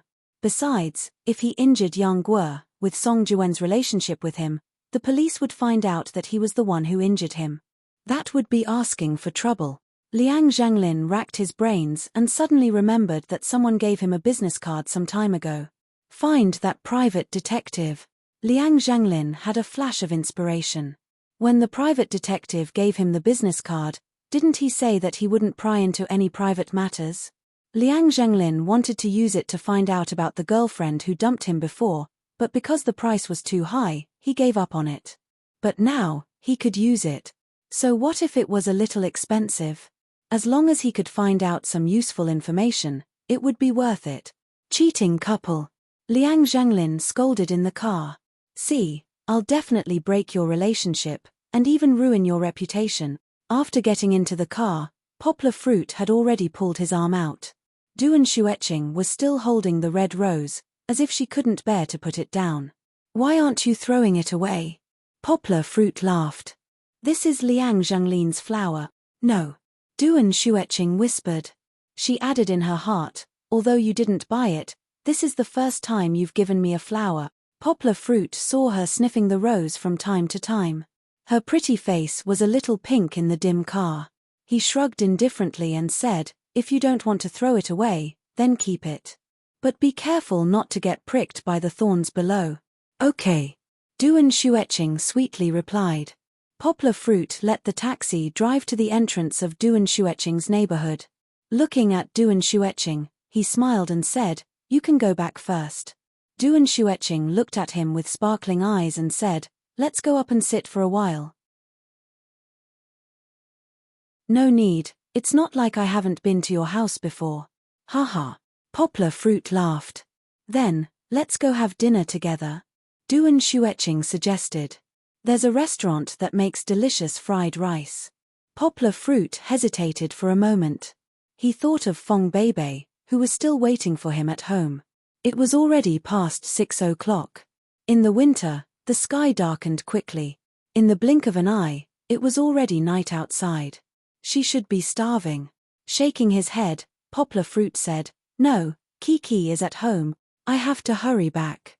Duan Xueqing was a little disappointed, but she knew that Kiki was Poplar Fruit's favorite. She didn't say anything more. Holding the rose in her hand, she said goodbye to Poplar Fruit. She didn't turn back until she saw Poplar Fruit's taxi disappear from her sight. Poplar Fruit let the taxi stop at a restaurant. Then, he went in to order a portion of yam pigeon soup, a large portion of chestnut pigeon soup, and 2 portions of rice. When he got home, it was almost 7 o'clock. Feng Beibei was indeed a little anxious. Kiki was already tired and fell asleep. Seeing Poplar Fruit sweating profusely and carrying 2 large bags of things in, Feng Beibei's unhappy mood eased a lot. Where's Kiki? Poplar Fruit asked as he put down the things. Sure. Feng Beibei stared at him and whispered, she's asleep. Poplar Fruit said with an apologetic face, you must be starving. Wash your hands and come eat. I bought cooked food. Feng Beibei watched Poplar Fruit magically take out a large bowl of soup and rice from the 2 bags. Under Poplar Fruit's urging, she went to the kitchen to wash her hands. She also washed the bowls and chopsticks. Use the bowls and chopsticks at home. It's hygienic and environmentally friendly. Feng Beibei whispered. Poplar Fruit nodded in agreement. Drinking the warm pigeon soup, Feng Beibei raised her head and secretly looked at Poplar Fruit. Although Poplar Fruit was usually a little rough, he was still very considerate when it came to the details. Well, I can't blame him.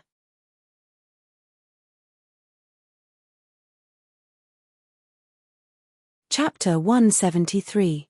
Translator, Naiwabo Studio Editor. Naiwabo Studio. Time flew by, and in the blink of an eye, Chinese New Year was coming. This time, Poplar Fruit wanted to fly back to his hometown.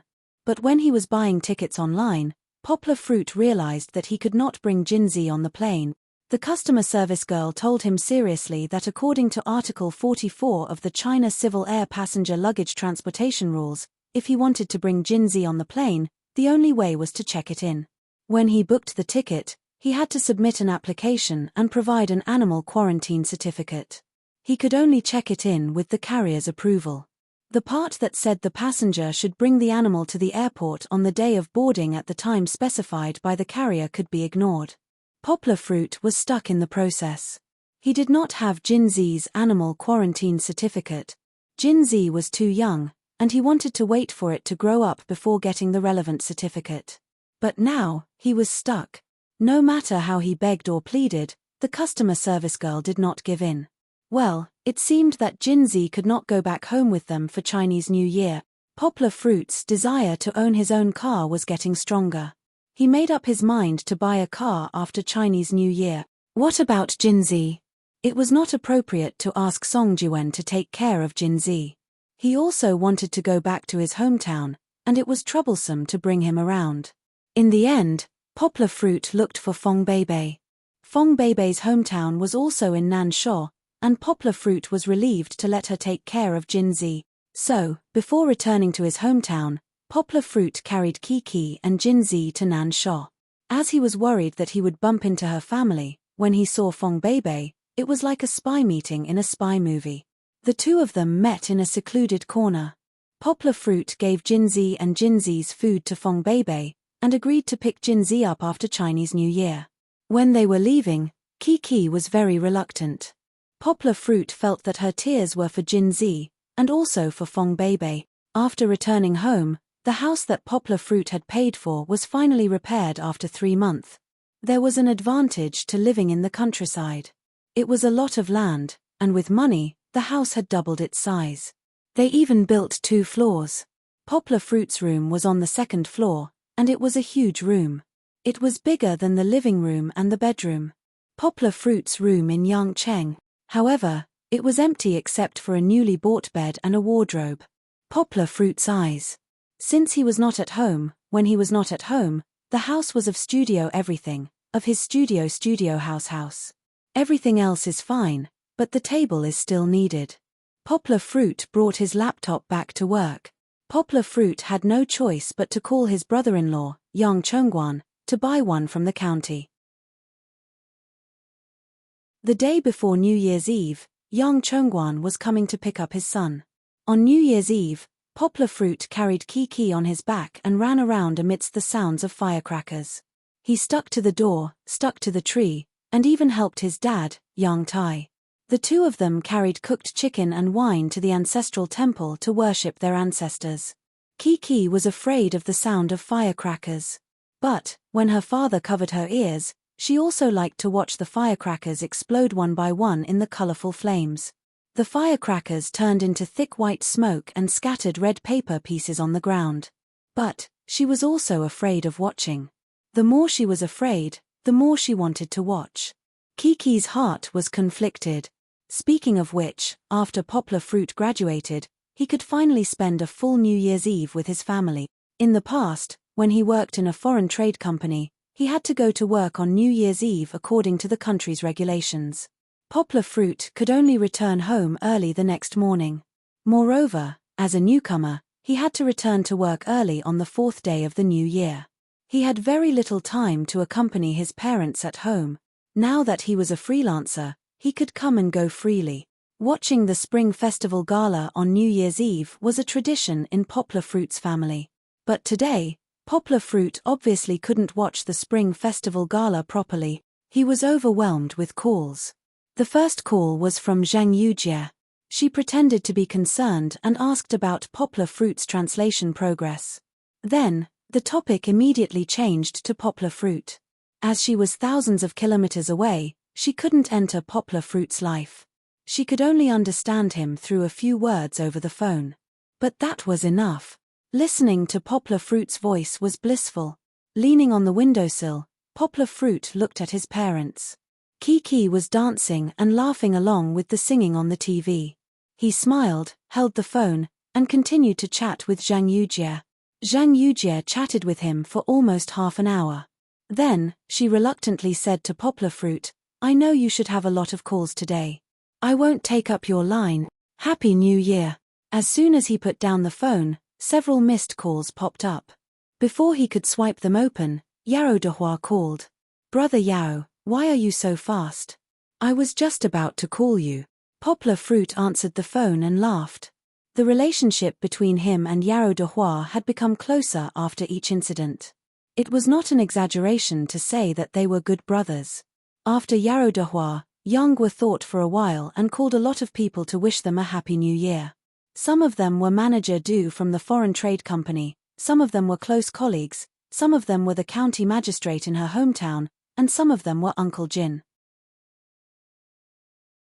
Needless to say, his godparents, Song Jiwen, He Wenjue, who had gone through hardships with him, was also there. However, He Wenjue's brother wasn't at home. The person who answered the phone was his sister-in-law. He really didn't know where he went to carry out missions during the new year. The special forces really couldn't stay idle. Close friends called to wish them a Happy New Year, and distant friends sent a group text message. However, seeing that Lu Yunran's number was still saved in his phone, Poplar Fruit was stunned for a long time. Her number was probably changed a long time ago, right? She and her heart were no longer there. What was the point of keeping it? Poplar Fruit shook his head and deleted the name. There was still Duan Xueqing and Fong Beibei to call. Duan Xueqing had also gone home for the new year. Poplar Fruit thought for a while and called Duan Xueqing first. Duan Xueqing was very happy to receive Poplar Fruit's New Year's call. Her happy tone could be heard clearly through the phone. Of course, Duan Xueqing wasn't a chatterbox. She talked to Poplar Fruit for a few minutes and hung up the phone. When he was calling Fong Beibei, Poplar Fruit took Kiki from his mother's arms, who couldn't take her eyes off him. Under his mother's suspicious gaze, he took her to the side. Poplar Fruit turned on the speaker, so Kiki could easily hear Fong Beibei's voice. "Beibei!" Kiki shouted happily. Even his mother, Xu Jinfeng, could hear her crisp voice. In order to prevent his mother from asking more questions, Poplar Fruit had to move further away. "Kiki, Happy New Year," Fong Beibei said. She might have turned on the speaker in her room. Poplar Fruit also heard Goldie's voice. "Give me the red packet," Kiki responded reflexively. When they went home this time, Poplar Fruit taught Kiki, who was getting smarter as she grew older, the 4 words "give me the red packet." He also thought that she could act cute in front of her relatives and earn more money. In the end, Kiki couldn't wait to show off to Fong Beibei. Fong Beibei heard it and laughed. She said angrily, "Uncle, you're teaching Kiki bad things. Everyone, use your votes to support the poor."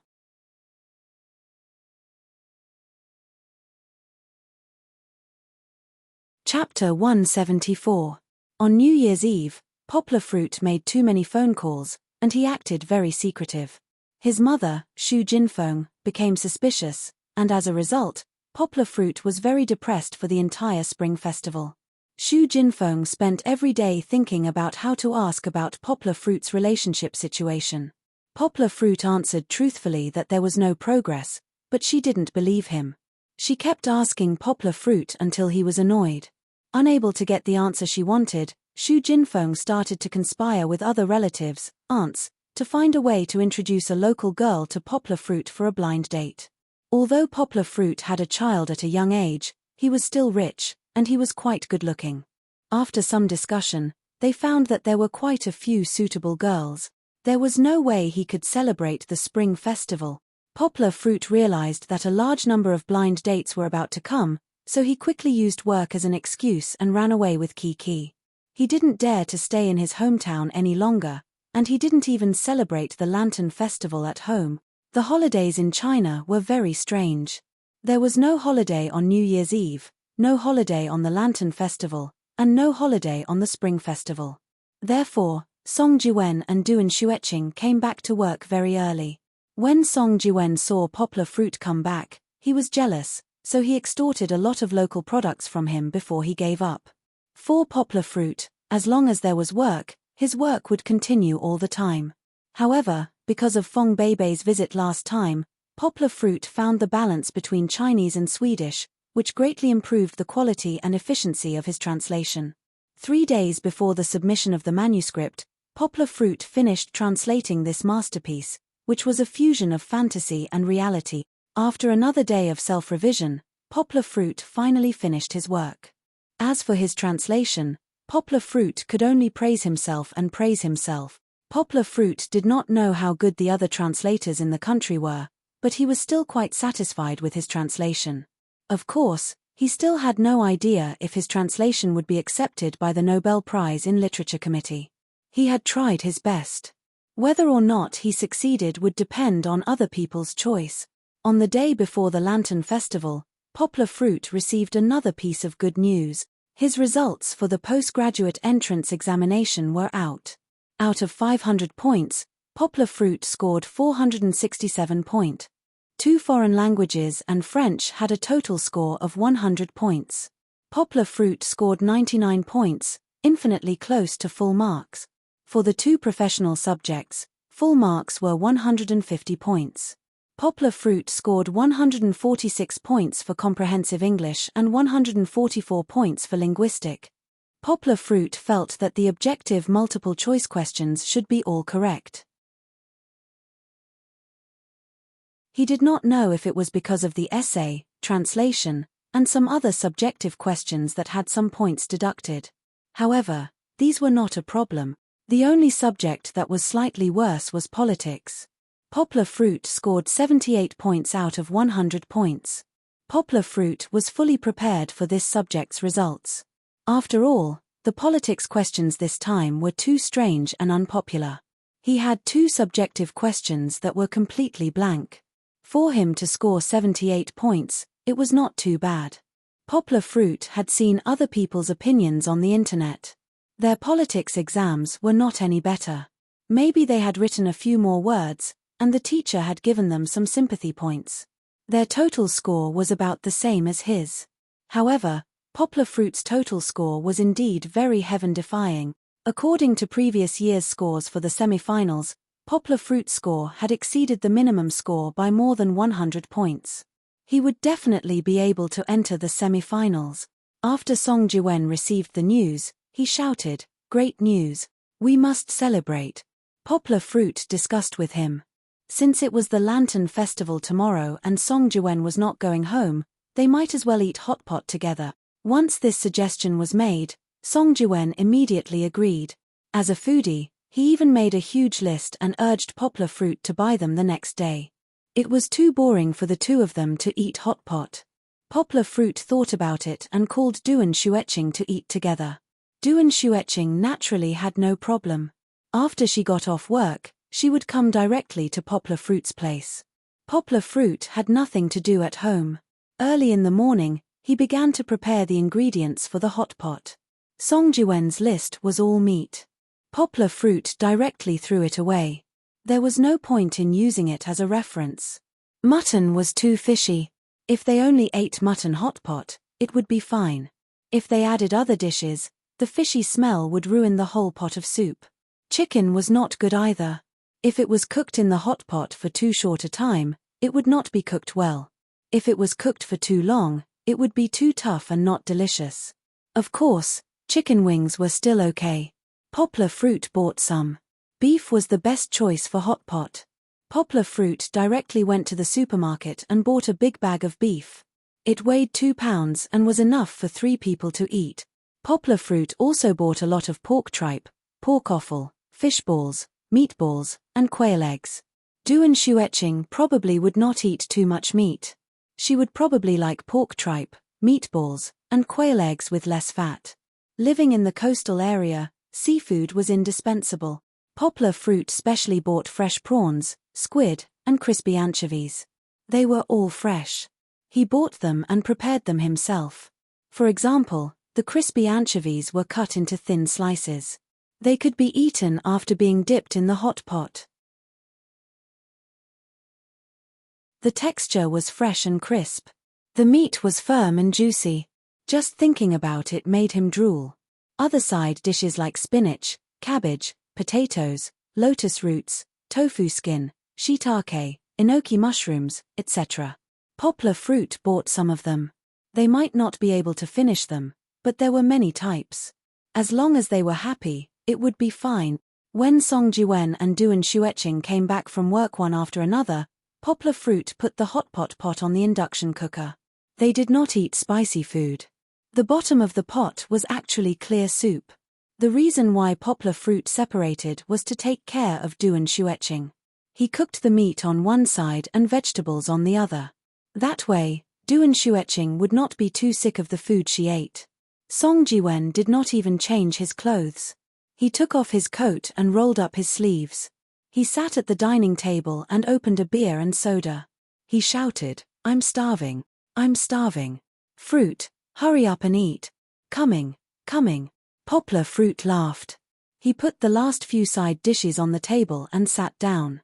"I want to eat meat first." Song Jiwen shouted as he picked up a large piece of beef with his chopsticks and threw it into the steaming hot pot. "What sauce do you want? Make it yourself. Poplar Fruit called out to Duan Shueching. He opened a bottle of sha sauce and poured some into his plate. Then, he added some soy sauce. Give me some peanut butter. Song Jiwen was busy putting meat and vegetables into the hot pot. His hands were busy, so he could only turn his head and say this to Poplar Fruit. I don't have time for you. Do it yourself. There's plenty to eat. Poplar Fruit laughed. He was not in a hurry to eat. Instead, he fed Kiki red date millet porridge. Recently, Kiki had also started to reduce her breastfeeding and gradually eat more staple foods. Otherwise, if she only relied on milk powder, her nutrition would not be able to keep up. Chichi was sitting on a high, exclusive seat, eating millet porridge that was only faintly sweet, but her eyes were staring straight at the meat slices and meatballs that were rolling up and down. The fragrance of the hot pot had long since permeated the entire house. Who knew if Chichi was quenching her thirst at the sight of plums? Come, come, come. Song Jiwen put the cooked meat into his bowl. He was not as impatient as he was at the beginning. He stood up with a can of beer and said with a smile, Shueching, let's toast to Poplar Fruit and congratulate him on his success in the first round of the postgraduate entrance exam. Poplar Fruit quickly stood up with Duan Shueching. He held a glass of Sprite and said with a smile, no, everything has just begun. It's still far from success. After clinking glasses with them, Song Jiwen smiled and said, it's not far. You've exceeded the cut-off score by so much. Unless those teachers are blind, they won't abandon you. Haha, I'll take your blessings. Poplar Fruit said with a smile, however, we're just eating hot pot. Don't make it so serious. Hurry up and eat. Don't wait for me. I'll take care of the little ancestor first. Although she could not speak coherently, Kiki could vaguely understand that Poplar Fruit was talking about her. She immediately pouted and shouted while slapping the chair, bad, bad. Okay. Daddy was wrong. Daddy was wrong. Poplar Fruit quickly apologized. Kiki reluctantly changed her mood and continued to eat the millet porridge. Drinking iced soda, or beer, and eating hot pot in winter was really a heavenly enjoyment. After Poplar Fruit finished feeding Kiki, he quickly picked up the meat that Song Jiwen cooked in the hot pot and ate it heartily. Song Jiwen was not angry. He drank a mouthful of beer and added 2 chicken wings. He said, Fruit, I think these chicken wings are better for barbecue. Poplar Fruit rolled his eyes and scolded with a smile, if you want to barbecue, you need a place. In an apartment building like ours, it's better to eat hot pot obediently. Then hurry up and buy a house. Song Jiwen said matter-of-factly as he ate the meat. If we buy a villa, we can eat barbecue and sing karaoke on the roof. Damn, why don't you say that you should hurry up and buy a house? You're the rich one, okay? Poplar Fruit was speechless. Duan Shueching sat on the right side of Poplar Fruit and gently took a sip of soda. She smiled as she watched the 2 brothers bicker. That's my dad's money. I'm a poor person. Song Jiwen waved his hand and said, how am I like you? You're a translator and model, earning so much money that your hands go soft. Do you dare to say that the foreign old man didn't give you a few 100,000 last time? What's the use of a few 100,000? It's not like you don't know the price of housing in Guangzhou. Poplar Fruit said as his mouth did not stop. He picked up a meatball and threw it into his mouth. With a bite, the scalding juice flowed out. His tongue that had just been frozen by the soda immediately felt like ice and fire. Don't talk about buying a villa. For an ordinary commercial building like ours, a few 100,000 is only enough for the down payment. Poplar Fruit said. Work hard to earn money. Buying a house is a long journey. Song Jiwen laughed. But you are doing so well, and I am suffering. What's wrong? Godmother is scolding you again? Poplar Fruit laughed.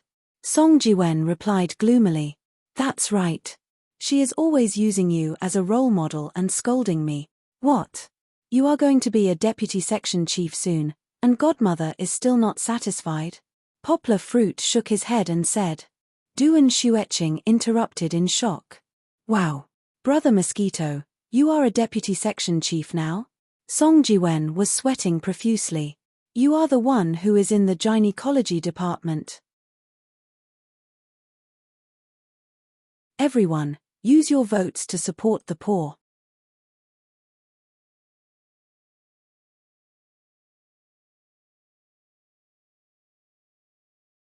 Chapter 175.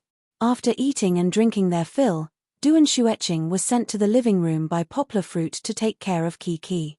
Song Jiwen went to the balcony to pick his teeth like a young master, while Poplar Fruit cleaned up the mess by himself. However, the advantage of a large hot pot was that it was convenient and easy to clean up. The leftovers were thrown into the trash bag and thrown away later.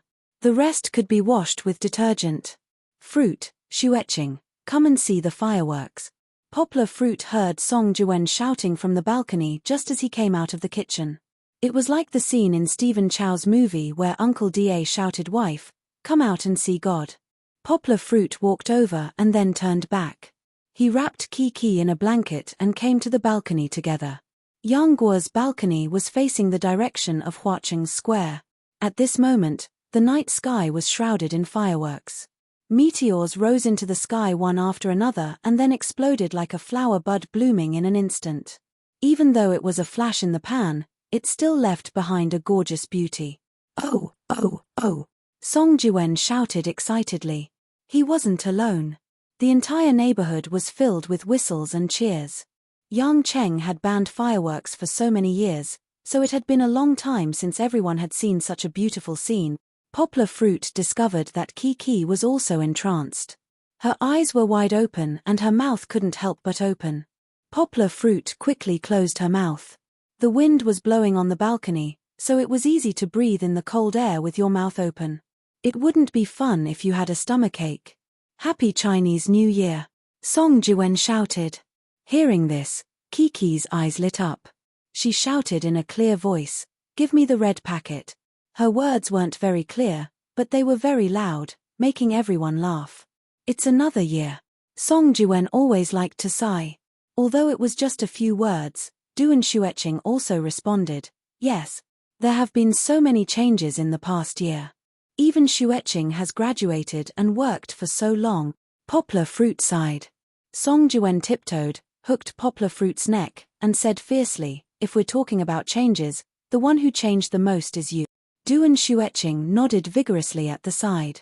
Song Jiwen let go of the Poplar Fruit and counted the changes in the Poplar Fruit over the past year. "First of all, I had a child," Song Jiwen said. "I brought a child back for no reason and angered my ex-girlfriend so much that she left. I told you at the time, with a child, you definitely can't keep your ex-girlfriend." Thinking of Poplar Fruit's ex-girlfriend of 4 years, Du and Xueqing felt a little stifled. She secretly glanced at the Poplar Fruit and saw that the Poplar Fruit was still smiling without any ill feelings. Her heart brightened up a little. "Look, now Kiki can crawl all over the ground. Look at you, because of Kiki, you gave up the entire forest."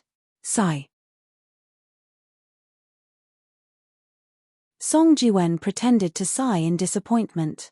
"Then you even resigned.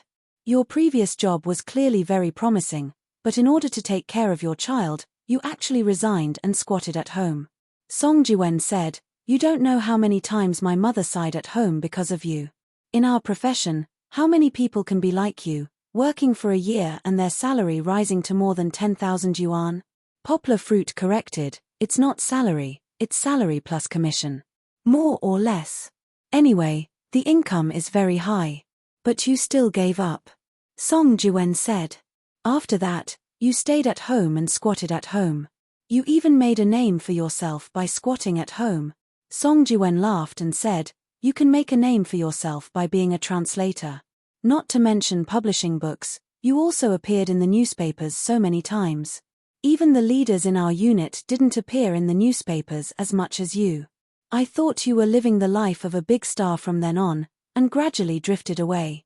But in the end, you avoided the media and continued to squat at home all day." Song Jiwen sighed and said, "Drifting away, my ass." Poplar Fruit laughed and slapped his head, saying, "No matter how I develop, we will always be good friends, okay?" Okay. Song Jiwen hid from Poplar Fruit and said, "You are the big guy, you have the final say. But do you know what I hate the most about you?" Song Jiwen hid behind Du and Xueqing. Duan Xueqing was stunned for a moment. She and Poplar Fruit looked at Song Jiwen in confusion. Song Jiwen continued, "It's you who went to take the postgraduate entrance exam again. A young man with a bright future actually went back to being reborn." Sigh, sigh, sigh. He sighed 3 times in a row, which made Duan Xueqing laugh. Poplar Fruit was not to be outdone. He said, "You're not bad either. You've changed so much in the past year. You used to bring women home all day long. Now, how many months have you not touched a woman? How many months have you not been to a bar?" "I was regrouping and waiting for an opportunity to come back." Song Jiwen stiffened his neck and refused to admit it. "Come on. You have turned over a new leaf. You don't flirt with women and work hard. If not, how can you be promoted to deputy section chief?" Poplar Fruit laughed. "We have talked so much, and Xueqing still has not talked about herself. Xueqing, tell me, are there any changes?" Song Jiwen changed the topic and looked at Duan Xueqing, who was covering her mouth and laughing. Duan Xueqing did not know and thought that Feng Yu was really asking her. She hurriedly said, "Me? Nothing has changed, right? Why are you asking if there are any changes?" Song Jiwen laughed. "No. My previous leader was transferred to the Water Conservancy Bureau." Duan Xueqing said. "That's other people's change. What has it got to do with you?" Song Jiwen said speechlessly. "But being transferred to the Water Conservancy Bureau should be a demotion. How is the new leader?" Poplar Fruit asked with concern. "I don't know." Duan Xueqing replied weakly. Duan Xueqing always does her own work and is not like others who like to gossip about their leaders. After chatting for a while, Song Jiwen suggested, "With the weather in Guangzhou, it's impossible to watch shooting stars. But since the fireworks are so beautiful, let's make a wish." "Okay." Duan Xueqing looked at the sky and closed her eyes. Poplar Fruit smiled and closed his eyes to make a wish. "Fruit, what wish did you make?" Song Jiwen opened his eyes and asked. Duan Xueqing also looked at Poplar Fruit. Poplar Fruit laughed. "Me? I hope that Kiki can grow up quickly. I also hope that all my family and friends will be healthy and happy in the new year." "You're too serious." Song Jiwen shouted. "Mosquito, what about you?" Poplar Fruit asked. "Promotion, wealth, marriage." Song Jiwen's wish was simple and clear. It was completely in the style of Song Jiwen, not being serious at all. "Xueqing, what about you?" Poplar Fruit asked. "I'm not telling you." Duan Xueqing cutely stuck out her tongue. Song Jiwen said with disdain, "That's not fair, say it." "I won't say it, he." Duan Xueqing was not scared by him. She looked at Poplar Fruit and the others and finally her eyes fell on Poplar Fruit. Against the backdrop of the dazzling fireworks in the sky, her beautiful eyes seemed to sparkle with brilliance.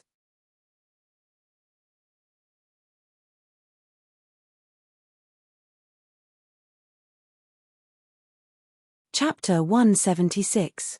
Fong Beibei had returned to class, so Poplar Fruit brought Kiki to find her and bring gold home. However, before leaving, Poplar Fruit received a phone call. The person on the other end of the phone said that it was Huang Xueyu. Poplar Fruit was familiar with this name and voice. This was because he was the head of the English department in Poplar Fruit's university. He was also a doctoral supervisor. When Poplar Fruit was in his 3rd year of university, he was Poplar Fruit's linguistics teacher. Huang Xueyu was not looking for Poplar Fruit himself. He only told Poplar Fruit that the dean, Chen Zhongdai, wanted to meet him at the dean's office. Since he was going to school today, Poplar Fruit agreed to meet with the dean this morning. Poplar Fruit had long admired the dean, Chen Zhongdai. He was a world-class linguist. Not only was he second to none in the country, but he was also a committee member of the World Functional Linguistics Research Association. Unfortunately, in the 4 years of university, the dean only appeared at the opening ceremony and graduation ceremony. Poplar Fruit had never attended any of his classes. After all, at that time, Yang Guo basically skipped all the classes that he could. It was impossible to expect him to sit in on a PhD student's class. However, wasn't he learning more and more profound now? While he was constantly learning different languages, he would also study various linguistics and translation theories in depth. Among them, functional linguistics was a great help to translation. Poplar Fruit studied it very seriously for a long time. Other than the foreign experts, what Poplar Fruit read the most was the dean's thesis and research results. He did not completely agree, but he definitely benefited a lot. For example, the dean's 2003 paper, From the Tianjing Shuo, the English translation of Qiuxi, The Importance of Formal Equivalence, gave Yang Guo a lot of inspiration on translating ancient Chinese poetry. Poplar Fruit was puzzled as to why the dean, Chen Zhongdai, looked for him. The dean did not teach graduate students. Otherwise, Poplar Fruit would not have ignored the dean when he was considering a supervisor. No matter why the dean looked for him, Poplar Fruit still had to prepare. After all, the dean was his idol. Poplar Fruit also liked to listen to music and watch movies. He liked some of the celebrities. However, most of his idols were from the academic world. Song Jiwen could not understand this world of top students. It was not appropriate to bring Kiki over. Poplar Fruit first went to Fong Beibei's dormitory and entrusted Kiki to Fong Beibei. Then, Fong Beibei held Kiki's little hand and cheered for him with clenched fists. With a smile on his face, he walked to the red-walled building where the school was located. On the way, Poplar Fruit also met Maro Yanan, who was also an assistant counselor after her master's degree. He had not seen her for more than a year, and she looked much more capable. Of course, she had also put on a lot of weight. Yanan. She did not recognize Poplar Fruit. It was Poplar Fruit who greeted her first. Hearing the voice, Maro Yanan recognized Poplar Fruit. Poplar Fruit? Why are you here? I have something to discuss with the dean today. Poplar Fruit said simply. Wow, you even want to meet with the dean? A while ago, I heard from old Luo that you are doing very well as a translator. You even published a book. Your future is bright. Maro Yanan smiled. No. Poplar Fruit smiled modestly. Okay, since you have something to discuss with the dean, I won't hold you back. Let's get together when we have time. Maro Yanan smiled. Okay. Waving goodbye to Maro Yanan, Poplar Fruit looked at her back as she turned and left in a hurry. He could not help but sigh at the good fortune of time. The fat girl who was shy when she spoke and did things was now a capable person in the student work office. Looking at it, the possibility of her staying at the school after graduation was not small. The dean's office was on the 5th floor. Poplar Fruit took the elevator to go up. The school building was quite old. Even the elevator felt quite old. However, it still steadily sent Poplar Fruit up. Looking at the time on his phone, there was still 15 minutes until the appointed time, but he could still go in. Poplar Fruit turned his phone to silent and knocked on the dean's door. The dean looked like a very knowledgeable person. He was in his 50s or 60s, but he was still full of energy. He was wearing a grey suit, but he was very straightforward when he spoke and walked. When Poplar Fruit came in, he immediately walked up from behind his desk and smiled as he shook hands with Poplar Fruit. Poplar Fruit did not expect this move. Holding the dean's hand, he was stunned and flattered for a moment. He sat down and did not know where to put his hands and feet. Don't be shy, I'm not a big tiger, ha ha ha. Chen Zhongdai laughed heartily. He did not return to his seat. Instead, he pulled a swivel chair and sat beside Poplar Fruit. Actually, I've wanted to meet you for a long time, Chen Zhongdai said directly. Poplar Fruit had always heard about Dean Chen Zhongdai's personality. However, hearing was not as good as seeing. Now, he truly felt the straightforward personality of a northerner. Is that so? Poplar Fruit smiled embarrassedly. Beijing Foreign Studies University's old Luo told me about you last year. At that time, the news even found trouble with our teachers and asked if we would accept you as a special student. At that time, I wanted to look for you. I wanted to see what kind of genius old Luo was talking about. Chen Zhongdai said. Poplar Fruit was speechless. Genius. Once in 100 years. Professor Luo Lin was really praising him too much. But at that time, there were a few seminars held in Guangzhou.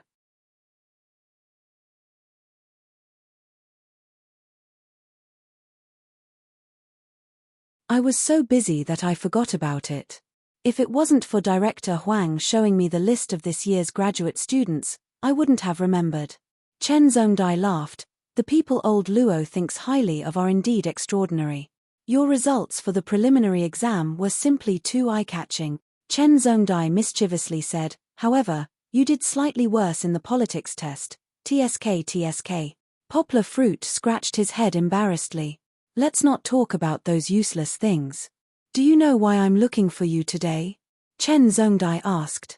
Poplar Fruit was puzzled and shook his head. No, Director Huang didn't tell me in detail. 2 things, but they have to be done one at a time. The former is the cause of the latter, and the latter is the effect of the former. Chen Zhongdai said. Poplar Fruit listened attentively. Let's talk about the first thing first. There are 3 test papers here. You can finish them without a time limit. But the earlier you finish, the earlier we can go eat. Chen Zhongdai grabbed 3 pieces of paper from the table, waved it, and said, this is also a small test. So it's a test. Poplar Fruit took the test papers and flipped through them. The first paper was about linguistics. It was half multiple choice and half subjective. The second paper was about French. Poplar Fruit glanced at it. It seemed to be more difficult than the previous ones. Poplar Fruit was surprised when he saw the third paper. It was actually in Swedish. Chen Zhongdai proudly said, you didn't expect this, right? Last month, the Department of Education asked us about your situation. That's when I found out that you can speak Swedish. I even went to look for Luo Lin's friend to write the test. After looking at the test papers, Poplar Fruit became more serious. It seemed that the dean was going to test his ability today. Chen Zhongdai looked at Poplar Fruit grabbing a gel pen and started writing. He asked with concern, do you want a dictionary? You can use a dictionary. What kind of joke is this? Is there a dictionary that can be compared to Poplar Fruit's Human Nature Dictionary? Poplar Fruit only shook his head. Do the linguistics test first. I can mark it while waiting. Chen Zhongdai instigated. In fact, this test paper that he came up with was the main topic that he wanted to test. Poplar Fruit nodded. However, when he looked at the test paper seriously, Poplar Fruit was stunned. This test paper was very difficult. It was even harder than what Professor Luo Lin asked him during the conference. Not only did the questions involve functional linguistics, but the knowledge of other schools of thought was also very profound. Even though Poplar Fruit was no longer the Poplar Fruit from a few months ago, he still had to spend a lot of time thinking about this test paper. However, even though he was frowning, Poplar Fruit still filled in the test paper. Chen Zhongdai, who was watching from the side, became more and more satisfied.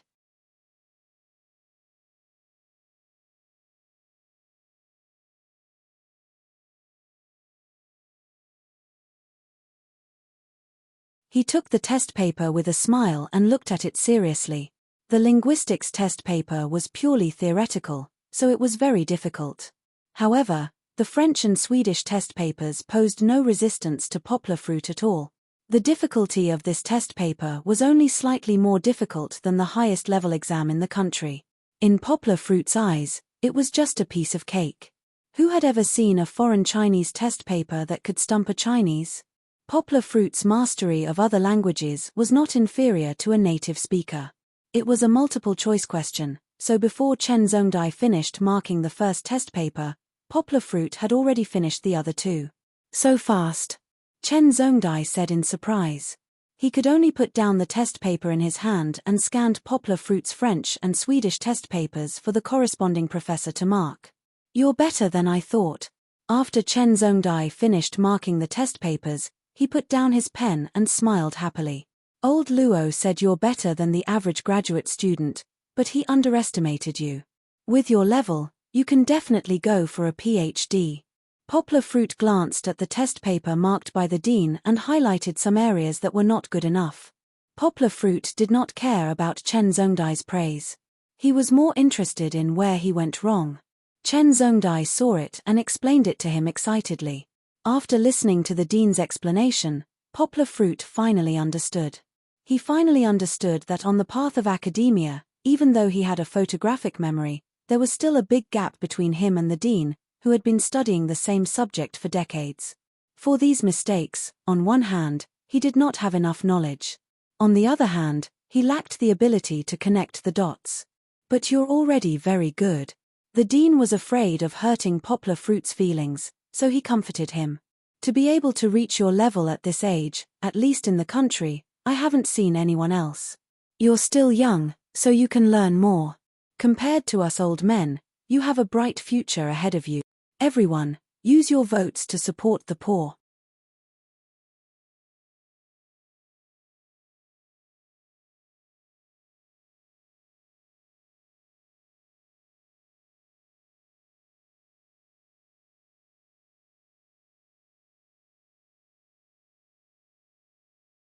Chapter 177. After exchanging some linguistic knowledge with Poplar Fruit, Chen Zhongdai also received feedback about the results of Poplar Fruit's other 2 papers. Not bad. Chen Zhongdai looked at the results and smiled. 98 points in French and full marks in Swedish. You don't know, but Professor Zhao Xin from Beijing Foreign Studies University asked me to persuade you to go to his graduate school. Poplar Fruit looked at him blankly. Chen Daizong shook his head and said proudly, "How is that possible? Now that you've joined my faculty, you're under my wing. I want to show them that our Dongshan University, a university in Guangdong Province, is capable of nurturing top-notch language talent." Poplar Fruit smiled in agreement. Higoshiyama University's language subjects were indeed not competitive enough in the country. For so many years, although there were some powerful people, they still lacked a strong foundation and a strong leader. Poplar Fruit naturally did not think that he would be that strong leader, but it seemed that the dean was very optimistic about him. Chen Zhongdai said, "Well, the first thing is done. Let's talk about the second thing. The second thing is about your arrangement." Chen Zhongdai smiled and said, "You will definitely be admitted as a graduate student. However, with your level, ordinary graduate courses won't be difficult for you. It's too much of a waste of time for you to study for 3 years. You don't want to sit in class all day and listen to knowledge that you already know, do you?" Yang Gua nodded, then shook her head and said, "No, if it's your class, then I'll listen with all my ears." "Don't flatter me, kid, you graduated 2 years ago, and you are already a wily old fox in society. But there is no need for that here. I have something to talk to you about." Chen Daizong knocked on the table and said, "If I don't go to graduate school, do I go directly to a PhD?" Poplar Fruit asked, puzzled. "In your dreams." Chen Daizong laughed and scolded, "No matter how special it is, it's impossible for you to jump directly from an undergraduate to a doctoral student. My idea is for you to do your master's and PhD in a row." Chen Daizong explained, "You still have to study as a graduate student, but you don't have to go to class. You have to finish all the credits that other students have to study for 3 years within a year, and then you can study with me directly. I'm qualified to be your supervisor, right?" Chen Daizong was joking with Poplar Fruit. Poplar Fruit hurriedly said, "Of course not. It's my honor that you are willing to be my supervisor." Poplar Fruit was pleasantly surprised by this arrangement. In the past, he had thought that he would go and listen to it when school started. If it was not of much use, he would ask the teacher to apply for not attending classes and only attend the exam.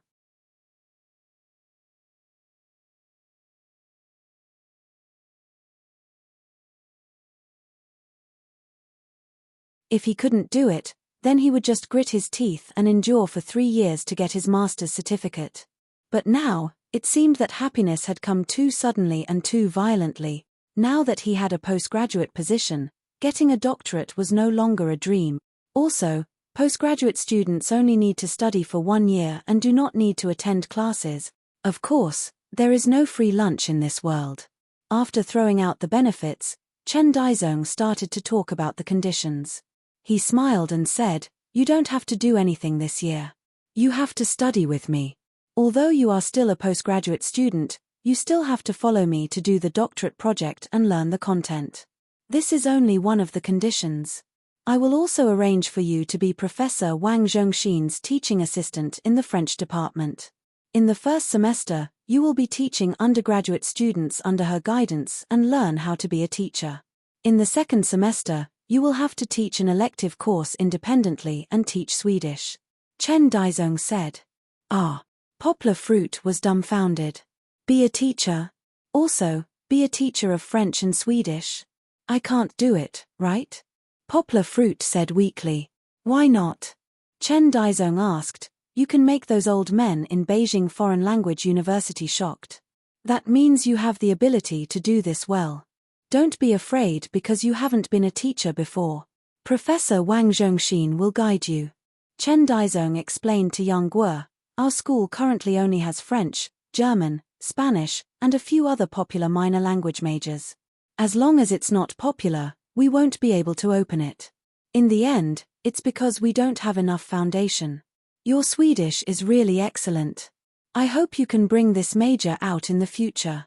It is not as simple as opening an elective course in the university. Do you understand what I mean? He understood a little. The dean wanted to give Poplar Fruit a very heavy responsibility. Although he was not a leader, the hope of opening up new territory was not easy at all. Since he found out that he was very talented in languages, Poplar Fruit had thought about his future. He wanted to be a translator and academic at the same time. On the academic side, he also wanted to be a teacher in a university in the future. However, he thought that this would be a matter of a few years. He did not expect it to happen so quickly. Such a challenging task, I like it. Poplar Fruit thought silently in his heart. He looked into Chen Daizong's eyes and nodded vigorously. What about English? Poplar Fruit asked. I still have to study linguistics, right? Of course. Chen Daizong smiled proudly and said, your future will not be limited to just one language. Linguistics, my functional linguistics, and the theories of other linguistics schools, you have to learn them all.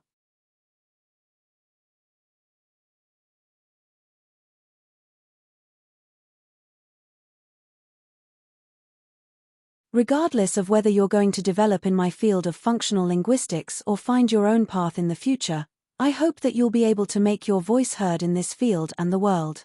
In the afternoon, after walking out of the school building, Yang Guo was still in a trance as he looked back at the floor where the dean's office was located. Today's meeting with the dean was much more rewarding than he could have imagined. It was too dreamy.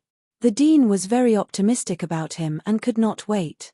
It was so fast that Poplar Fruit did not even have to participate in the postgraduate examination. Everything would be arranged by him. It was so fast that the dean could not wait and asked for his contact information to prepare a book list for Poplar Fruit to start studying before entering the university. It was so fast that the dean even asked him to come to the university every week to listen to Professor Wang Zhongxin's class and learn how to be a teacher. He also wanted to report his learning progress to him. It seemed that after a few days of leisure, Poplar Fruit was going to be busy again. However, Poplar Fruit was still very confident. He believed that even if he took this path, it would not take up much of his usual time. He was so smart. Learning for 5 minutes was equivalent to learning for an hour. Wasn't it just studying and learning how to be a teacher? If he could not even handle this small matter, wouldn't it be a waste of the genius brain that God gave him? After thinking about it, Poplar Fruit smiled and went to find Fong Beibei. He was really sorry for making her wait for an entire day. It seemed that he would have to rent a house near the university.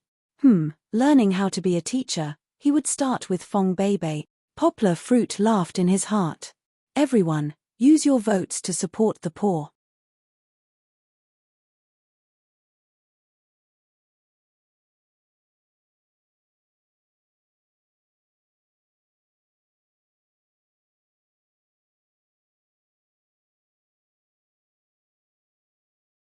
Chapter 178. We're all friends. Poplar Fruit waved his hand as he replied casually. Why would a friend of the opposite sex do this? Song Jiwen questioned as he continued. She could have applied for postgraduate studies after graduation, but she didn't go. Instead, she worked so hard to become a civil servant and stayed in Yangcheng City. In Yangcheng City, she doesn't even leave the house. Aside from looking for you, how could she have gone to someone else's house? With Duan Shueqing's personality, I dare to say that she definitely hasn't. But she still came to look for you. Poplar Fruit replied as he continued, don't you live here as well? Seriously, why did you make it so complicated? Finishing his words, he took out his keys and opened the door. Song Jiwen did not return to his own house and followed him in. Hearing his words, Song Jiwen wished that he could smash him to death with a brick as he replied, "Come to look for me. Isn't that an excuse? Think about it, when she came over, how much time did she spend with you? How much time did she spend talking to me? Not to mention anything else, just the way she looked at you, aside from you, even a fool could tell what she was thinking." Poplar Fruit was a little unsure as he spoke with an unconfident tone. "That can't be, right? We're all good friends. Isn't it the same for me and her, and for you and her? Furthermore, I've always treated her as a younger sister. It's not the same. You can figure it out yourself." Song Jiwen spread his hands and said, "In terms of looks, you're more handsome than me. In terms of family background, you're better than me." Poplar Fruit couldn't figure it out as he continued, "Why would she fall for me? That doesn't make sense, right?" "I don't know." Song Jiwen recalled as he continued, "Anyway, when I first saw Duan Shueching, I felt that this pure girl was fated to be with you. In the end, it was proven that she did have a special impression of you. I knew that I was right not to make a move. After all, I can't covet my friend's wife." Hee hee. Song Jiwen smiled and said, "Otherwise, why do you think I'm not tempted by such a beautiful woman in front of me? I thought you were a rabbit that doesn't eat the grass near its burrow." Poplar Fruit laughed. "So, you like Shueching too? Don't change the topic." Song Jiwen sternly pointed at Poplar Fruit and said, "I'm only telling you this because we're brothers. Don't get involved in a bunch of women and it won't be good." "A pile of women? What kind of women are there?" Poplar Fruit said with a guilty conscience, "After I graduated, the number of women I've seen is less than the number of women in my class." "What's the name of the girl you worked with in the foreign trade company?" "She's the pure and lovely girl at the front desk," Song Jiwen asked. "Liu Jingyi?" Poplar Fruit asked doubtfully. "Yes, Liu Jingyi." Song Jiwen said, "At that time, I liked that girl at first glance.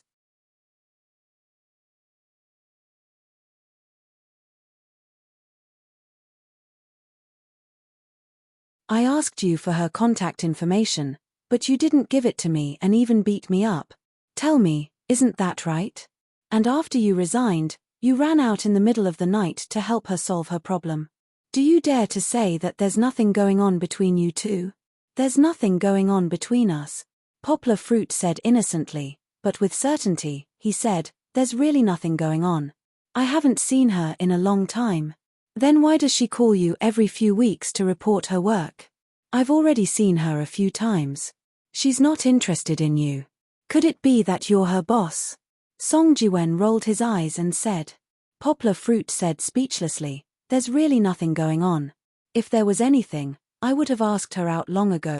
Perhaps it's because I took care of her in the company, so she would tell me when she was wronged or something. She's the second one. The third one is that girl from Beijing. You said that she's the one that you're leading. She should be interested in you, right?" Song Jiwen said casually. "Huh. She's still all right." Poplar Fruit said weakly. With regards to Zheng Yujie, he really wasn't sure. Still all right? Song Jiwen didn't know how many times he rolled his eyes today. Every time she comes to Yangcheng, she would definitely come to your place to stay. With the bag that she's carrying, it can't be that she can't even afford to stay in a hotel, right?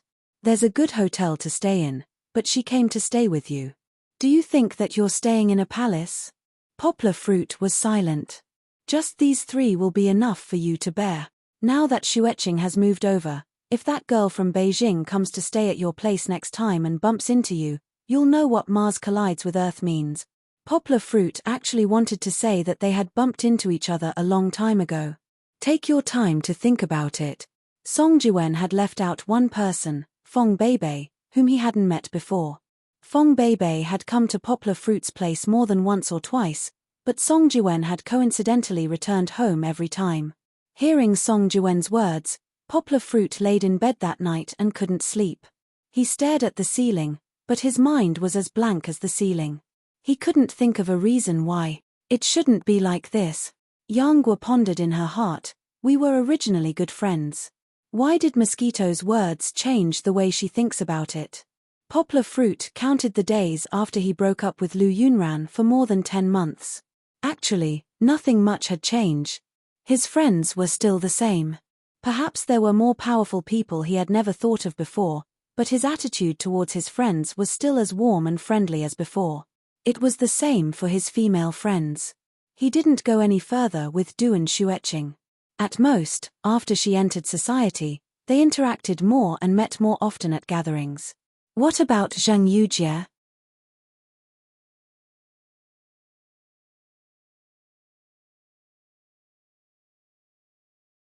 That warm and straightforward girl. Although she was older than him, she felt like a big girl. She was carefree and got along well with him.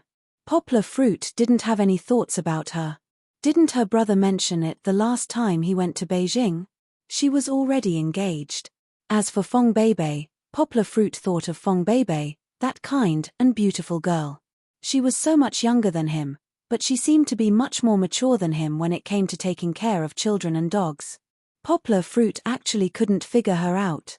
Shouldn't he stop thinking about her? Song Jiwen didn't even mention her. Millimeter, if there was one more, it would be a bigger headache. Wait a minute. Why was he so confused? Poplar Fruit patted his head. Perhaps there was no such thing at all. It was all because of Mosquito, that guy. He pondered about relationship problems every day, and even saw other people's pure friendship as problems. Wasn't that right? Liu Jingyi, that cute girl, already had a boyfriend, right? That's right. How could the relationship between a man and a woman be measured by love? In this world, other than men, weren't there all women? Millimeter, most of them were women. If he had to guess whether a female friend was interested in him or not, how could he have a good time? He should believe that there was a pure friendship between a man and a woman. Fortunately, he thought it through. Otherwise, with Mosquito's words, he wouldn't even be able to be friends. Poplar Fruit patted his chest, his heart still fluttering with fear.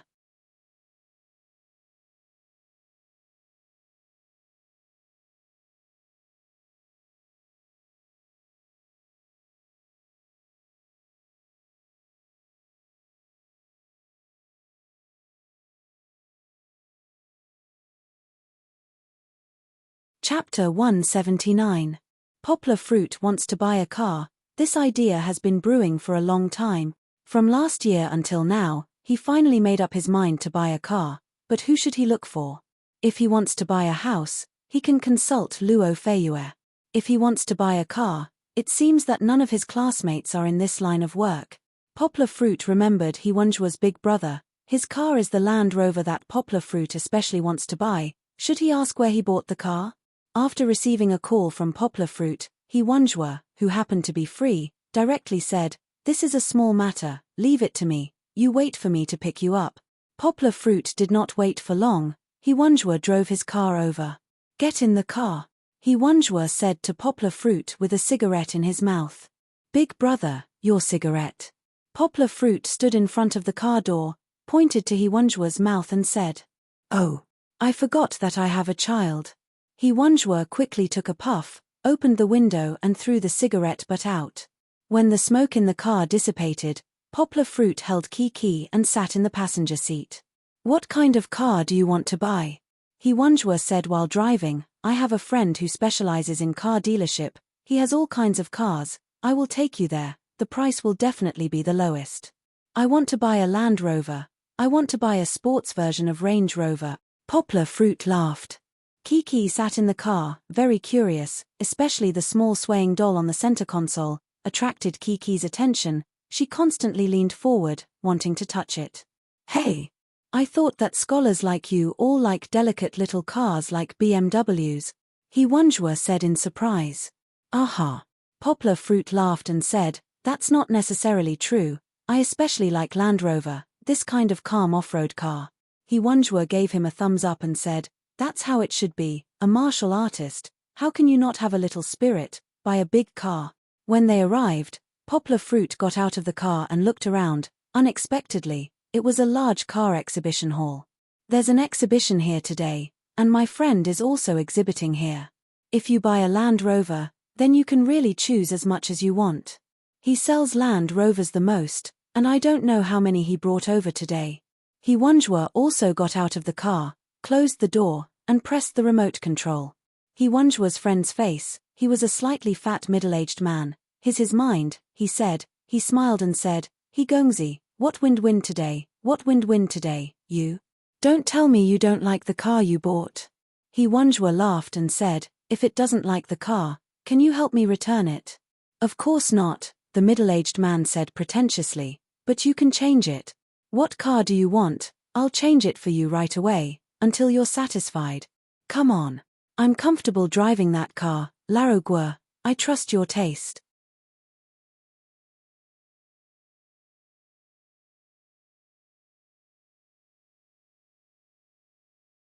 I'm not here to make trouble for you, but my little brother, Poplar Fruit, is here to buy a car today, mainly a Land Rover. You can introduce him.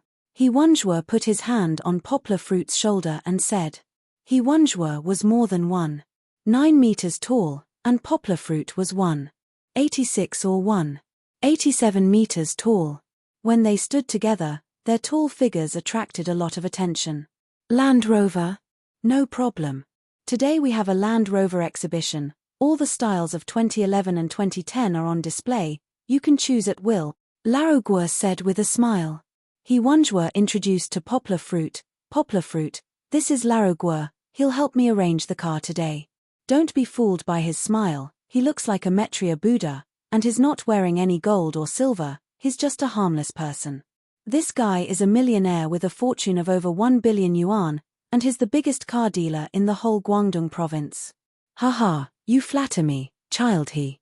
Larogua said with a smile, Child Yang, I promise you that you'll be satisfied with your new car today. Mr. Gua, you can call me Poplar Fruit. Thank you for your help today, Poplar Fruit said politely. Don't mention it. You can call me Larogua, just like child he.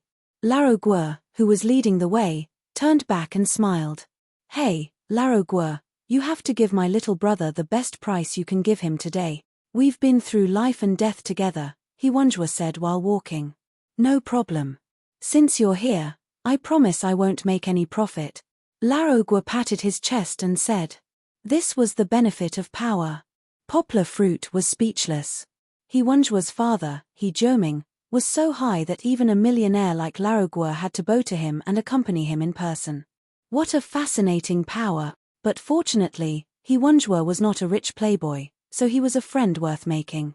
I don't need to introduce the history of Land Rover. Poplar Fruit, you should know about it, right? Larogua led Hwangja and Poplar Fruit to a private room, where the sofa was made of genuine leather and was very comfortable. Soon, the staff came up with many drinks. Larogua opened the lids and poured some for Poplar Fruit. Seeing Poplar Fruit nodding, Larogua said with a smile, let's get to the point. Land Rover is divided into Discovery, Range Rover, Strider, and Guardian. Among them, Aurora is the delicate model, which is relatively small. Strider is the entry-level model, which is relatively cheap. You can get a good configuration for 5 or 600,000 yuan. Guardian is a bit like a Jeep, which is suitable for off-road driving, but not to the taste of most Chinese. The most popular one is the Range Rover. Its appearance is absolutely as wild as a beast. Of course, there are many different styles of Range Rovers, and the price is much higher than that of the Divine Walker. It all depends on which one you prefer. Larogua handed an exquisite brochure printed by them to Yang Guo.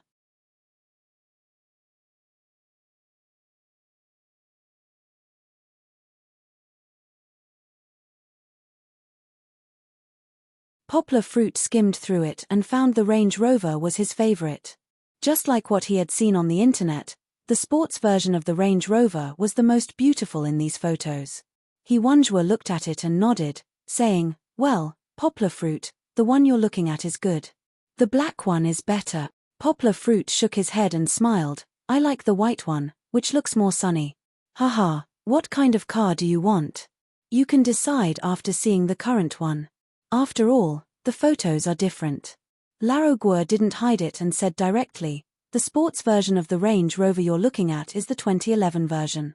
We also have the new cars of this year in our exhibition hall. Do you want to have a look?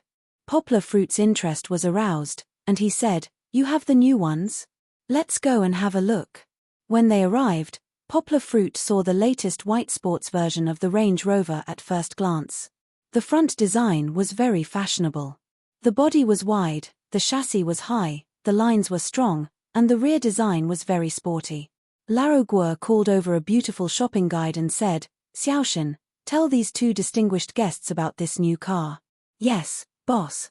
The saleswoman glanced at Laroguer with her charming eyes, and then introduced to Poplar Fruit in a serious tone, "The new Range Rover sports version of the Range Rover continues the usual strong style of the Land Rover. It has a wheelbase of 178 mm longer than the old one, which makes the interior more spacious. It also retains some unique elements of the Land Rover, such as the clamshell hood, the suspension roof, and the vents on the front wing, etc. Of course, the changes are also great. Take the front of the car for example. While keeping the headlights, its slender lines are bolder and more dynamic. As for the tires, the Range Rover Sports version uses the Pirelli Scorpion Series Verde_all_season tires. The tread-fine lines are tight, and with the wide and continuous longitudinal grooves, it can effectively drain the water and improve the lateral stability and traction force, which makes driving safer. The saleswoman explained in detail, with some English words popping up from time to time. Although he was not interested in these details, Poplar Fruit still listened carefully out of politeness. However, Laroguer, as a wily old fox, was good at observing people's facial expressions. He immediately noticed the impatience of Poplar Fruit and he wonjua. He waved his hand to the saleswoman and said, "Well, let's cut the crap and go straight to the car." The interior was much more high-end than the 2011 version of the Poplar Fruit that Poplar Fruit had seen on the internet. The saleswoman explained with a smile, "The interior of the latest model, we have adopted the new design and the best leather materials.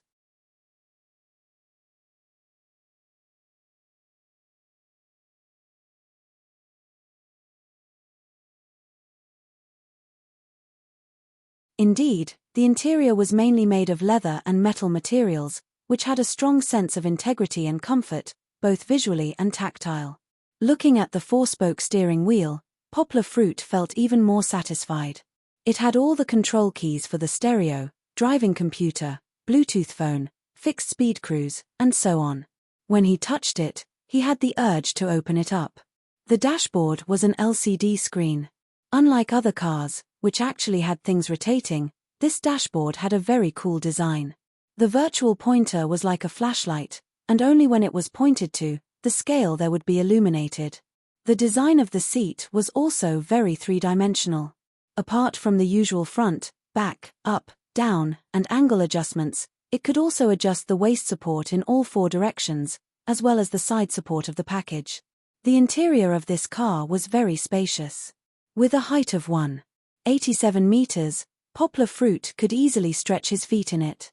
The seat was the lowest by default, and there was still a distance of more than 2 fists from the top of the car.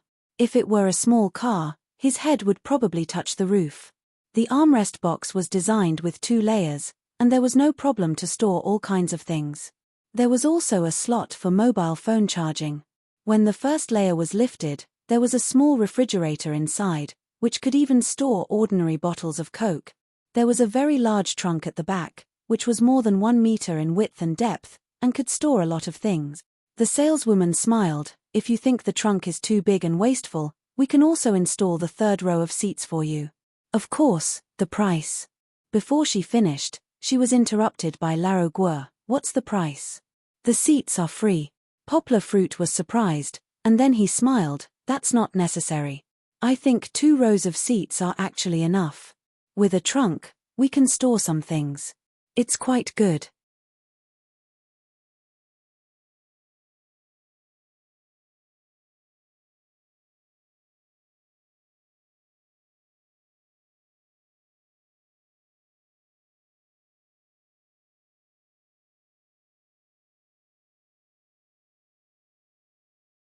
Chapter 180. You like this one? Hiwanjua touched the body of the car and asked. "I like it from the bottom of my heart, haha." Poplar Fruit laughed without hesitation since Larogua promised to give him a discount. Then let's try it. Hiwanjua laughed. You know how to drive it, right? No problem, Poplar Fruit said confidently. Though he got his driving license in Yangcheng, he would drive his brother-in-law's bus to the fields outside the village for a few laps when he was in college. He could even handle the rugged road, so why would he be afraid of a test drive?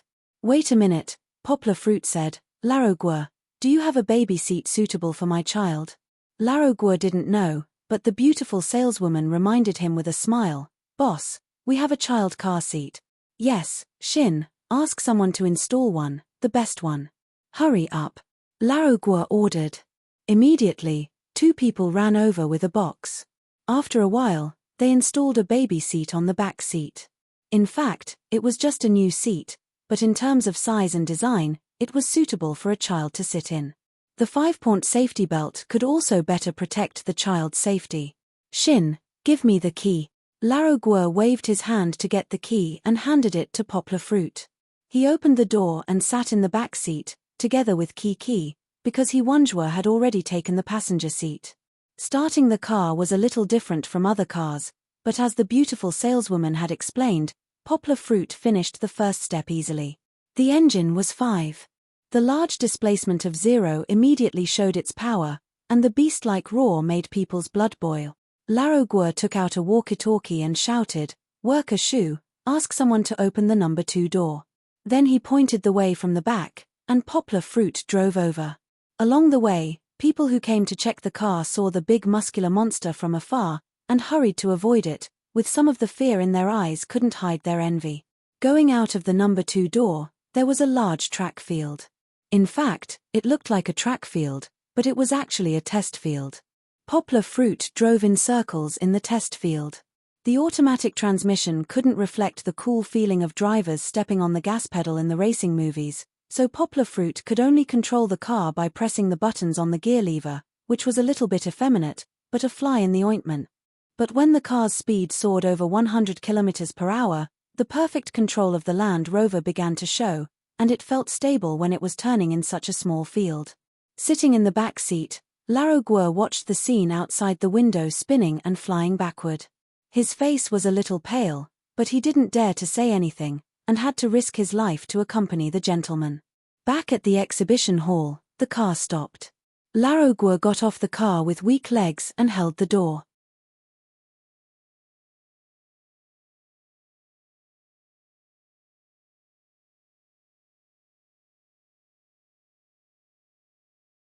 Seeing that Poplar Fruit and Hiwanjua were fine, he shook his head with lingering fear. He couldn't compare himself with these 2 non-human beings. How many normal people dared to speed at 130 km per hour in a test field the size of a football field? He looked at Kiki, who was fixed in the child safety seat, and found that Kiki didn't react at all.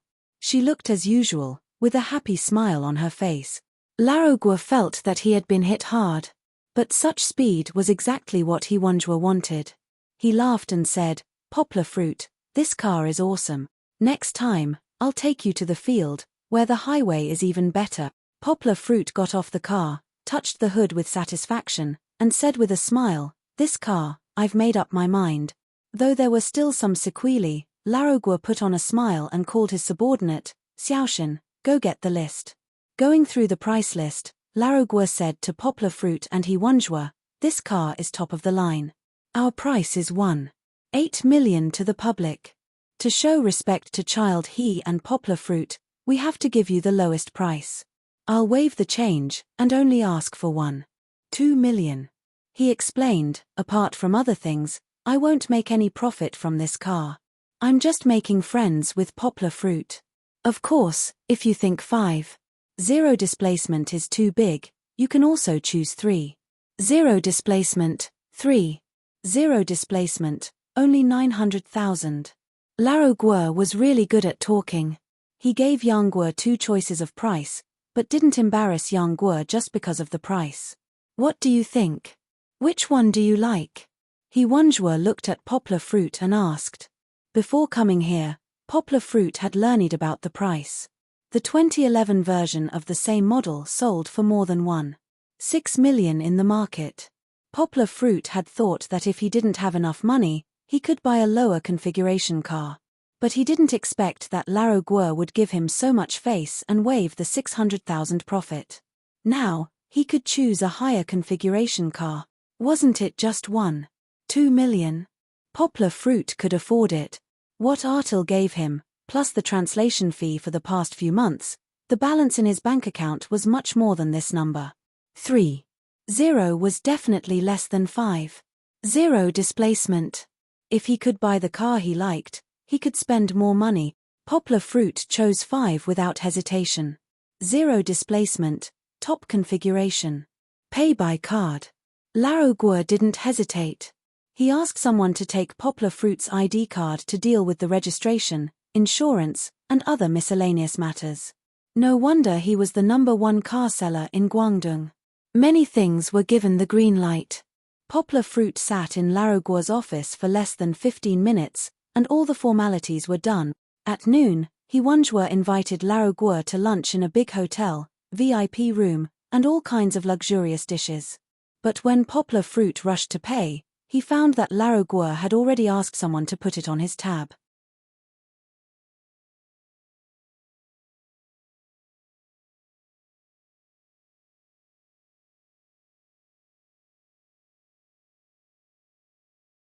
On the way back, Hiwanjua, who had drunk a little, gave his car to Larogua and asked him to find someone to drive it back to him. He himself sat comfortably in Poplar Fruit's new car. "Do you think I'm a Philistine today?" Hiwanjua said with half-squinted eyes. "No." Poplar Fruit looked straight ahead and said, "It doesn't matter. Sometimes when facing businessmen like Larogua, you really have to put on airs." Hiwanjua said, "If you don't put on airs, he will think you want to do something to him. You can't even be friends with him. Larogua is a good man. He's good at dealing with people. It's reasonable that his business is doing well. If you have relatives who want to buy a car, you can go to him. It's impossible for him to give you the lowest price today, but it's still possible for him to give you a discount of 100,000. Poplar Fruit answered with a "Hmm. The military camp is the best." Hiwanjua stretched and said, "I can speak directly to my brothers. There's no need to wear a mask." "Haha, I also think it's simpler to be a soldier." Poplar Fruit laughed. "Then next month, I'll take you to the military camp when you visit your family." Hiwanjua laughed. "I'll be busy these days." Poplar Fruit drove Hiwanjua home, and then drove Kiki back home. Although they couldn't drive too fast on the urban road, it still felt very pleasant to drive such a huge car. Poplar Fruit touched the leather-wrapped steering wheel and couldn't bear to put it down. "This is my car." You're tuning in to the Dreamy Chapters YouTube channel. We're so grateful for your support, and don't forget to subscribe to join us on this incredible journey through captivating stories. Your generosity through donations truly makes a world of difference, as it's the primary source of revenue that allows me to expand and enhance this channel for you. Thank you from the bottom of my heart for being a part of this adventure.